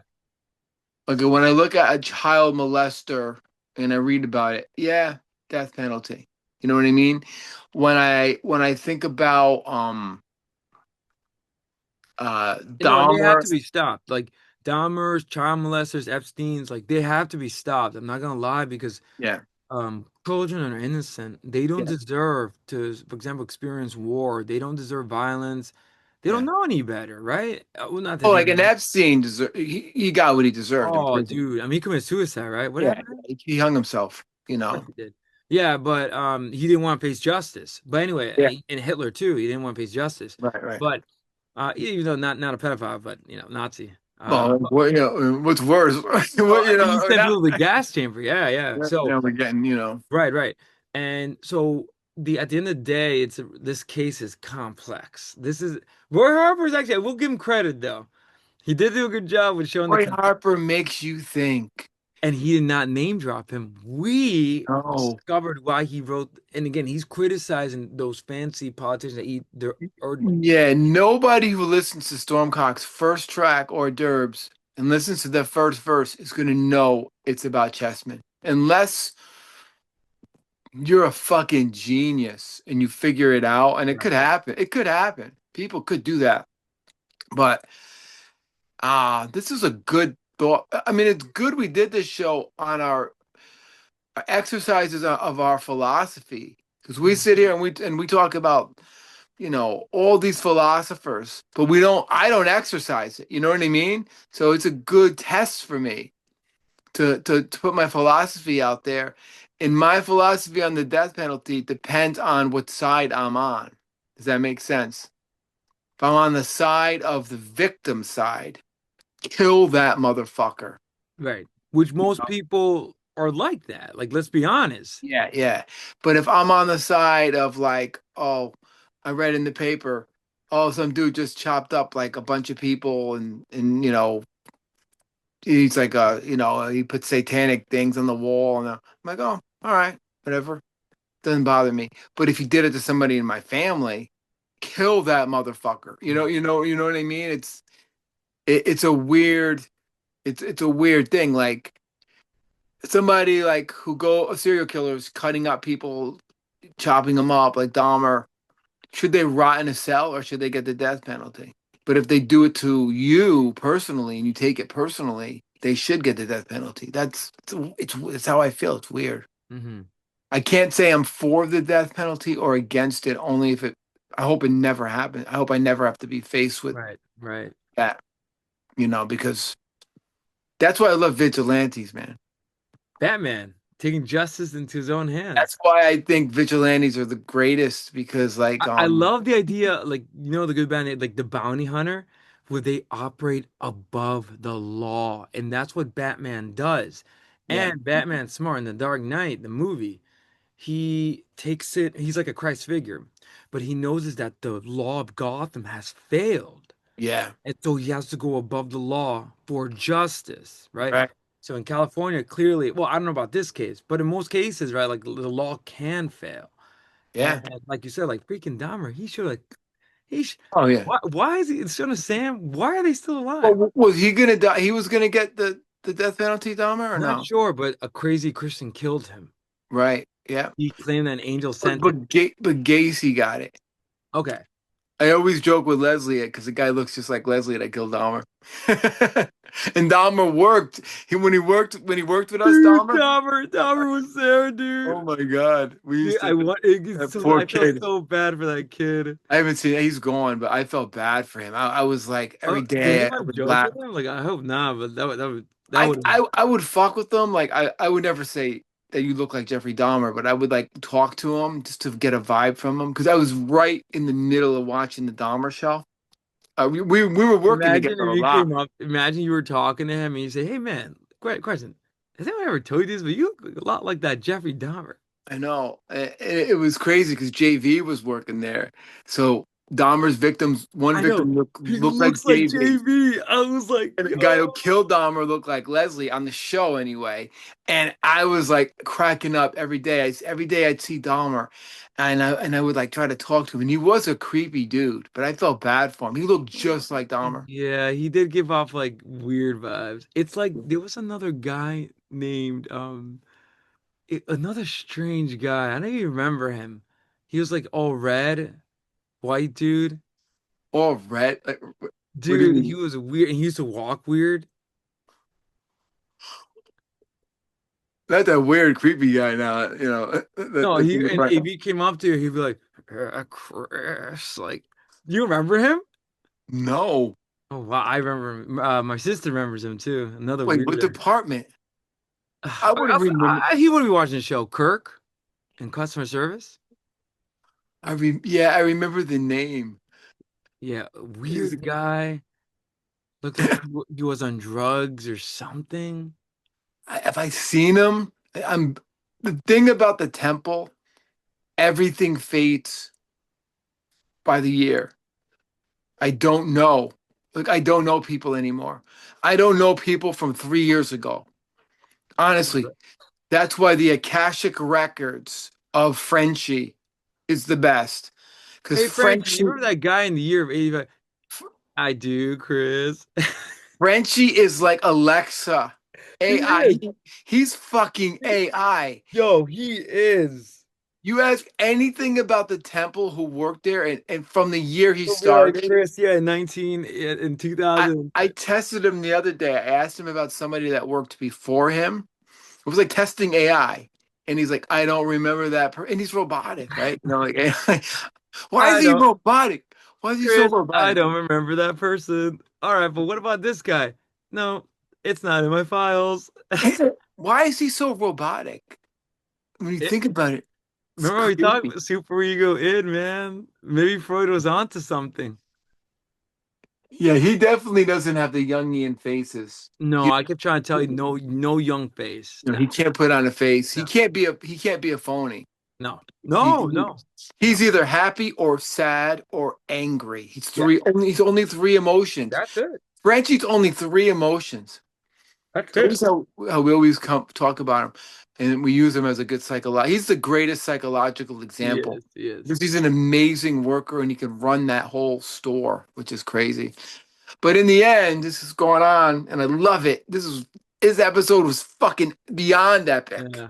beyond epic. Joe, I know you're gonna love it, but I wonder if he's gonna sit to last. he's gonna be like, Yo, "What the Bugsy. heck?" I knew this was gonna happen. The minute Chessman popped up, I was like, "Manny, we got to do a show on this guy, Chessman. I know nothing about him, but Roy Harper inspired me." And you were like, "Cool, let's do it." Then I started to research, and I'm like, "How am I gonna do this?" I wrote it. Said it's not good enough. That's why I put those notes in there. And I hope those notes explained it more. Because if I just gave the story, you wouldn't have a back line. You wouldn't have a backstory. So but you really made me, if anything, it's making me think about the death penalty, how I feel. I feel like it's personal. I think the death penalty is a personal thing in the end. I can't say I'm for it. I can't say I'm against it, and I hope I never have to say like, yeah, fucking kill that person because an eye for an eye. Right. And but you got me on those Socrates questions because you don't want to kill somebody I know. close to you that's a pedophile. That's why I always love the Socratic method. I always do with everything. Like, I've been doing that at work, and yo, I'm getting dude, at looked at. work, like if the temple says, code blue, why code blue? Oh, because it's who says who?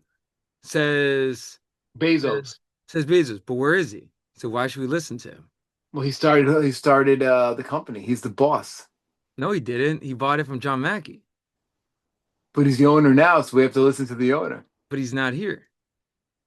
Who is he to tell us? Anyway, a guy like that No, questioning. I No, love people it. just obey authority. Like, nah, dude. Like, I always question. I'm like, that doesn't sound right. There's a difference between disobeying authority and the No, the Socrates No, method. no, no, You're 100. using logic. You're using exactly like, and this is especially important in matters of like, because again, like the state law can be wrong. Like that's what Yeah. people don't understand. People follow the law blindly. No, no, no. Well, I mean, not to I don't know if they brought back in California, but I remember when a certain we said her name already, but I don't know if we should say it, but And one more example too, the legalization of a certain substance. You have to go in yeah, detail, but we said that should have never, that should have been like maybe relax the punishments. yeah, yeah, yeah. But they should have never unleashed the monster they did. And look what happened. Now people Yeah. claim if you tell them don't do that, why? It's legal. Right, right, right, That's right, the problem. Anyways, why I'm like, but you don't understand. Like they legalize it because of the industry behind it. right, right. So going back to our capitalistic idea, at the end of the day, it's capitalism, and you are living in the Aldous Huxley world, the Brave New World, You are, yeah, where you are just getting fed pleasure and just like a mindless drone. yeah. But yeah, that's why I said like that's why I love philosophy because it makes you think. It It uses does. use It, it, logic. and going back to politics, like we said her name, and I'm not going to say it because I don't want to upset people, but a certain person who was in office and And broke, apparently sent to people a lot to their death. She was a district attorney, I think. yeah, and well, we could say her name because I'm not saying it's true. I'm just stating No, what I no, something read. that we heard. Yeah, Yeah, Kamala Harris for yeah, California, I believe she I was the. think. And when she was I think, yeah. running, I was kind of like, wow, oh, and then people were like, no, they're just making that up. It's all politic bullshit. But I did read facts about it that some people might have gone to the death penalty because of her and they were innocent. I don't know if it's true, but it's written. You can find this shit on internet searches and stuff. I did, according to ChatGPT, we know is always neutral.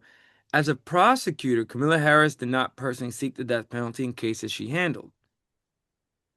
However, as California Attorney General, so higher, she was legally obligated to defend the state's death penalty system in court, leading to a complex record where she defended capital punishment despite her original views of opposing it. She defended it. Yes, she Okay. respected the state law because she's a lawyer. So if somebody was gonna get the death He penalty, was like, it's the law of California. but if that person was innocent, Well, she would have to look at the case, but she argued that her role required her to uphold the law as written. That's what her argument is. she just follows the rules. Pretty much. She doesn't look at the ethics or she didn't study the case of the guy, if the facts or No, shoot. she follows the law. Damn. We were all over the place tonight I know. from And, country Johnny and Methods. tomorrow I'm scared because we're going to talk about Christ consciousness tomorrow. So let's see where we're at. Oh God, yeah. And tomorrow we got Christ consciousness. Once again, man, this was 3.5 hours, I think, on way more than Chessman. This was beyond Chessman. This was something deeper tonight. Philosophical, philosophy, religion, ethics. Um, but yeah, our Thursday night podcast, Mhm. and I think we're way up past. We put 100 out, but people we're probably getting closer to 200. At this point, there's some I gotta quickly like not I gotta release all the episodes like Amelia Earhart 'cause they're getting You got a lost. backlog. Joe is at was. Do we have one with Joe we didn't put out yet? Another one? Which one? I don't know. Joe was wondering. I think. Is there another like proggy thing we did we never put out? I don't. I mean, there's a Really? lot of backlogs that we didn't put Which out. Froggy one? I don't know. I don't remember, I dude. know I the don't. Stormcock I gotta release. Oh, Stormcock's not out yet. Is it out? No, 100 is. Who was Oh, Stormcock? that's what Joe was meant. That Joe probably meant Stormcock. Is that Yeah. out, right? No, that's not out. You only because we waited to do 100, Right. and then we were gonna put him out after that. Holy shit, man! We're going epic, but dude, this has been a journey, and And it all goes down to this: listen to Roy Harper if you want to learn shit because Yeah.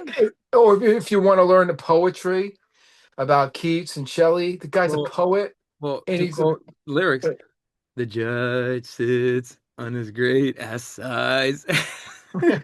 you know. But look, with 12 men wise with swollen thighs, who never ever told no lies, whose minds were ever such a prize. And he doesn't mention Chessman, whose lies were ever such a prize, whose brains bred answers just like flies, calls them like brain like flies, whose answers stalk their thoughts like spies. But he says here, the judge sits on his great ass size. Yeah. 12 men wise, because 12 years he was waiting with swollen thighs. He gives you a clue. Yeah, You analyze it, you get 12, the 12. The 12's in there, but there's not one Chessman yeah, reference. 12 men could be anything. I only got Chessman because I researched it. I know. Dylan would have said Chessman, you know. He would have, yeah, he would have said like Chessman Blues or, but I feel like Dylan is smart. Like he knows that the case is kind of like too complex and he's not innocent. And California probably like he was in New York anyway. What is Dylan's thought on that death penalty, I wonder? Let me do chat GPT.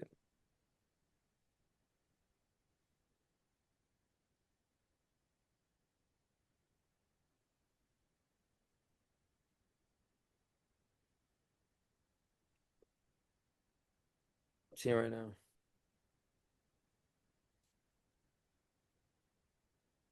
Historically expressed skepticism and so he's always been critical of the criminal justice system. And he's often highlighting cases where he deemed the punishment to be unjust or a system failure. Hmm. He has some interesting songs about this. The Ballad of Donald White, Hurricane, Murder Most Foul, George Floyd. Oh, I guess, and then he said that it sickened him to see George Floyd tortured to death. He wrote a song about that or no? No, he just expressed his opinion. Yeah. So not really anything specific though. But he has talked about how the failure of the criminal justice system. Yeah. So anyway, what? Dude, oh man, I was exhausted. I'm not gonna lie, going into this from last night, and now, now I'm just like on the next level of a good night's sleep of I, like, I know. holy shit. I got drained musically last night, sucked out. Long drive to Long Island, drive back, and this amazing podcast, amazing gig, amazing 2 nights of two things I love, which I'm very happy, to do that and have the ability and the opportunity. Mhm. This might be the heaviest podcast we've ever fucking done, man. Yeah, man. I know on the 200th episode what's gonna come back to haunt me. Black Johnny Mathis, dude. We're gonna be like Black Johnny Mathis. Imagine you type in Black Johnny Mathis, like Johnny Mathis shows up. I swear it was Black Country Johnny Mathis. It, no, you said that, and I remember I didn't even notice, but I thought about wait, Black Country Johnny Mathis. That is weird. Makes sense. And then the Johnny Mathis thing, I looked it up and I'm like, no. Looked it up again. No. Made no sense. Made no sense to me. But anyway, dude, on that note, 3.5 hours of a amazing conversation and episode, and we were all over the place. Joe, I hope you're still with us because Joe is really interested in Mhm. how this is gonna go. And man, did it go good. So Nanu Nanu. Cheech, And Nanu, man. I'll we're, catch you on the next one. we're up to Christ conscious land. Next one. That one sounds like it's gonna be insane too. It's gonna be crazy. But all right, everybody, Right. thank you so much for watching. If you're still with us, like this video, subscribe, comment. I know maybe Oh, some of you might have. And by the way, and take us with a grain of salt. This is more to provoke minds and thoughts, and actually commenting on the Harper song. yeah, yeah. Um, uh, um, I don't know why I cannot pronounce this word. Oh, diverse? Uh, uh, hors d'oeuvres. Hors Hors d'oeuvres. d'oeuvres. Hors Think d'oeuvres. of or like forget the H. I don't Yeah, know. that's Is that a throwing me French? off. Is that a French thing? Hors d'oeuvres. Yeah. If you Oh, just that say makes sense. Hors d'oeuvres. or you could think about like a hors d'oeuvres. That's my Hors mind in the d'oeuvres. gutter. Hors But yeah, d'oeuvres. got hors d'oeuvres. But guys, thank you so much. Cheech, my friend, thank you so much. Nanu, Nanu. I'll Amazing. catch you Nani, on the nani. Christ consciousness on the flip side. Definitely. And for our viewers out there, we love you. Thank you for joining us and staying with us to the last minute. Shout out to And David Lynch. Uh, definitely. and And listen to hors d'oeuvres that's it. if you That's really it. want to learn more. Go eat them because they are delicious. Listen to the first verse of hors d'oeuvres on Stormcock. That's it. I think that's one of the most. I put that up there with Rush. It Yeah. might even surpass some of the things that Rush has done as Yeah. far as like putting something out there in such a genius, hidden way. 100%, man. And we did philosophy too, and we talk about ethics, morality, theology, religion. I mean, you can't make this up. You can't get it even better than And it's this, funny man. because anybody else wouldn't keep up. No, no. It's too much.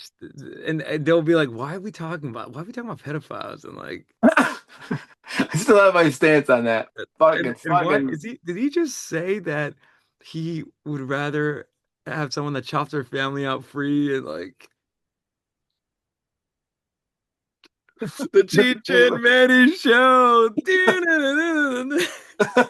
No, I meant like I don't know, But not your family. think about it. We continue your band's like lyrics, and we're like, Oh yeah, it's like we are like I don't know if you agree with this. Like songs like "Hey Joe, I just shoot my woman down," or like Down by the been there. river." I've been there I mentally. shot my, I've been and there Neil Young's mentally. like, "Shot her dead." Thank God my my ego, and my super ego are all And normal. Or I and don't Black know. Johnny Mathis, it's beginning to look like the death penalty. Dude, I will not let you live that one down, man. Oh Like my God. Black Johnny. People gonna be like, oh man, these guys talking about pedos, Black Johnny Mathis. Where the fuck did we go? Where did we wind up tonight? Oh man. Amazing. Dude, amazing. But This is geez, all man, thank good you so fun, much for everybody. writing, Mr. Black, and you guys, thank you. Yeah. You guys made Like me I think told as you, it well. wound up on my table. I seen it. Dude, metal table. Thank you so much. Mr. Black, don't write anything about pedophiles, dude. No, cut that. He's like over here typing. What? You don't want me to write on the ethics of pedophiles? Yeah. Oh my God. Do pedophiles deserve death penalty? I would wonder what the real heavy duty like Schopenhauers and Camus would think of those people. Oh, dude, we can do it right now, but I don't want to explode your brain. Give me two seconds of it. Okay. What would Camus? Well, Schopenhauer says that the pedophile, the world doesn't care what they do because the world is his will. So they Nature don't. doesn't care. So they could do what they want to do. In a sense, I mean, Schopenhauer morality is kind of interesting. There is no morals in a way. And the only thing that for him was art. The highest moral was art. So I wonder if he was a musician. Like, why would he put that in such a yeah, high it's pedestal? interesting. Yeah, because for Schopenhauer, the world is will, and you are part of the world's will. Yeah. The world doesn't, nature doesn't care. And actually, that's a lot of people took a pro-abortion stance because of that Schopenhauerian view of life. Wow. It's kind of very cynical, pessimistic. Yeah. So that's why, for example, tragedy and all that, the world doesn't care. That's why it's pessimistic. Yeah. Camus, on the other hand, would say we part of that the world is so bleak that suicide is the only way out of it, or Yeah. Sisyphus.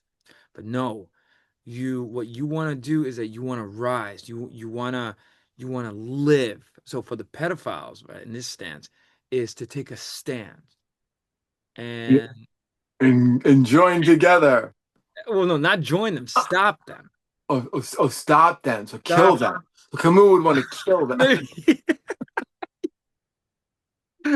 Well, it's interesting because Camus talked about the absurd, how existence is so full of like, it's just it's actually very similar to Schopenhauer that the universe is like it's so bleak. It's so like Yeah, what's yeah, the solution but to rise above it? right. But with the pedophiles, they do get killed in prison. They don't put them in a regular prison. Those Oh fuckers yeah, are, dude. Yeah, yeah. No, and it's crazy because going back to like the Camus, one of the thing with the pedophile thing is that the human existence, his philosophy was absurd, right? yeah. So it's like, okay, you're trying to create meaning in a meaningless universe. That's a problem. So from the pedophile point of view, I mean, they could argue Camus saying I'm creating my meaning because there's no meaning in the universe. You know what? I kind of like that theory when it comes to the temple.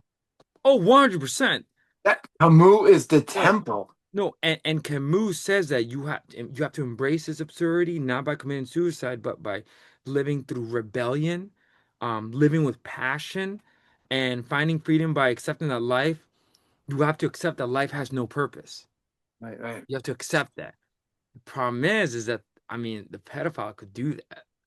So it's right, right. problematic because, how do you create meaning, right? Like how do you um and I heard the French are pedophiles, so I don't know. Oh my God, dude. Yeah. But I I just get a love little that. joke, but yeah, I love that about the temple, bringing meaning to a to a meaningless meaningless place. place, yeah. That's the But temple. yeah, you want to live with passion, rebellion, and finding freedom by accepting that life holds no inherent purpose. So there's no purpose when you're doing your work, Yeah, yeah. but you're like, but that's okay. I'm gonna embrace it. Well, it does have a purpose. I can't use that because I wouldn't get a paycheck. Well, yeah, because you'd be living in the capitalistic system. I would be working for free Right. and And if just that's the going case, you would rebel, be like, I'm not working anymore. right, right. So you would go who would be the rebel philosopher? For in that case, you're not rebelling, you're subservient to money. No, if I didn't get paid, if they said we're not going to pay you anymore, but you got to come eight Oh, hours a it's day, up to you. Do you want to still conform and stay there? and you're not getting paid, Yeah. but you got to stay eight Yeah. hours. You got to punch Yeah. in. I would quit. Any normal person would The quit. capitalist system has created this system, not absurd. That's not Camus. Yeah, that's a capitalist That's the system. capitalist system. So you're a That we're- slave to the paycheck and day by day. Now you That's can take Camus and rebel. And what you could do is you can accept. Now, here's one option though, for the temple idea is that you can accept that the temple has no meaning, that it's meaningless, but you're freed from the pressure to find sort of like the little joys and like and a person like if you accept that life has no meaning, that you go in there, all right, this work has no meaning. Me being in here has no meaning. What ends up happening is that you're freed from the pressure to find a meaning and you can actually just find joy in the struggle. You're Sisyphus. You're pulling that rock up, and at the yeah, end, that rock comes tumbling down. But you're like, all right, another day. I'm gonna do it again, and that's you. So you're yeah. Sisyphus. It's And now me. it could be bleak if you're not careful, though. But But I mean, I'm a slave like everybody and let me and else. actually going back to the pedophile example. Do you think pedophilia is part of the absurdity? What do you think about that? I'm Just kidding. Just kidding. Hey, not, they're going too I'm deep. not No, going there. no. But Yeah. no, just because it's a little joke what you just said, dude. I We're gonna still get think they we're should get gonna get canceled. they should And get the no, in death penalty. Chessman, where does he fit in the absurd, right? Like this, but what about criminology and breaking the law? Does that's a problem Camus never answered because he died early. Yeah. So he wasn't a philosopher. He was more like a poet, a rebel. He's like a stormcock. I'm stormcock. He's like he's like a stormcock. Pedophiles. Dude. Oh gosh. Yo, all right. Yo, we gotta cut. Yo, We gotta cut this. you Oh ever my. seen Joe Rogan show? Yeah, yeah. You know how he has Jamie on like the computers or something? Yeah. Yeah. Oh yeah, Jay, he brings stuff up. we should make one up for our show. Jamie, cut that. Yeah, yeah, Yeah. yeah. Wait, Jamie, you said we can't talk about pedophiles? Oh, okay. You say that there's a lot of kids watching? All right, dude, you're gonna have to cut all this. I know. But Cheech, But there's a whole But point. going back to These Camus, are you are examples. Sisyphus in the temple. That's a Yeah. better example.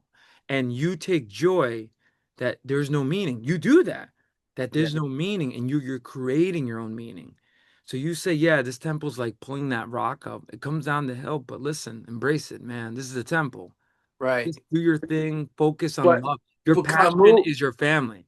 Camus would say, I think, you work at the temple. You go there for 8 hours. You don't get paid. But when you go to get food or something, you shoot a deer and you make a tent to live in. I mean, does that make sense? Because you got to do something, right? Right. So go into a job that you don't get paid, you don't get nothing, you just do And it. that goes into the philosophy of work. What is work if money is removed? But that's a whole nother question. That's a whole nother. Well, think about it. Without money, without capitalism, we have chaos. Well, that was what a lot of Marxian and communists argue. They want to get rid of the capitalist system and create a utopia, solving that problem of chaos. Anyway, we Dude, stop here because that's just gonna open up a can I of know, worms. I we're love this gonna, idea. it'll be like tomorrow when we're supposed Join to. us, part two. Yeah. All right, man. On that note, this was incredible. Dude, This yeah, is, no. we were all over the place, and I love it. Soakman, I hope you're still with us. He's like, yeah, guys, I'm done. I'm done after I'm the done with capital, you guys. you know. But anyway, Nanu Nanu. See you tomorrow. Yes, Another sir. amazing Thursday night of podcasts. The Yes, Cheech sir. and Manny Show loves you, and Roy Harper. He's the man. He's the man who started all this. Yeah. And, another. I never thought we'd get back into true crime. Like this was how Thanks, popped Roy up. Harper. Thank you, Roy Harper, for getting us If I can into it. quote the Led Zeppelin 3 song, now I understand. Hats Hats off off to to Roy you, Roy Harper. Harper. Now I understand Paige. You should definitely put that in the Worst title. song on the album, but listen, it makes sense. When we do this, hats off to Roy Roy Harper. Harper. Put Yeah, that in the in the bottom, comment. like a little nod. But man, Yeah. Cheech, man, dude, have a good night. I'll see You you in the too. next one. Our Yep. fans out there, this has been the Cheech and Manny Show, signing out. Take care. Bye bye.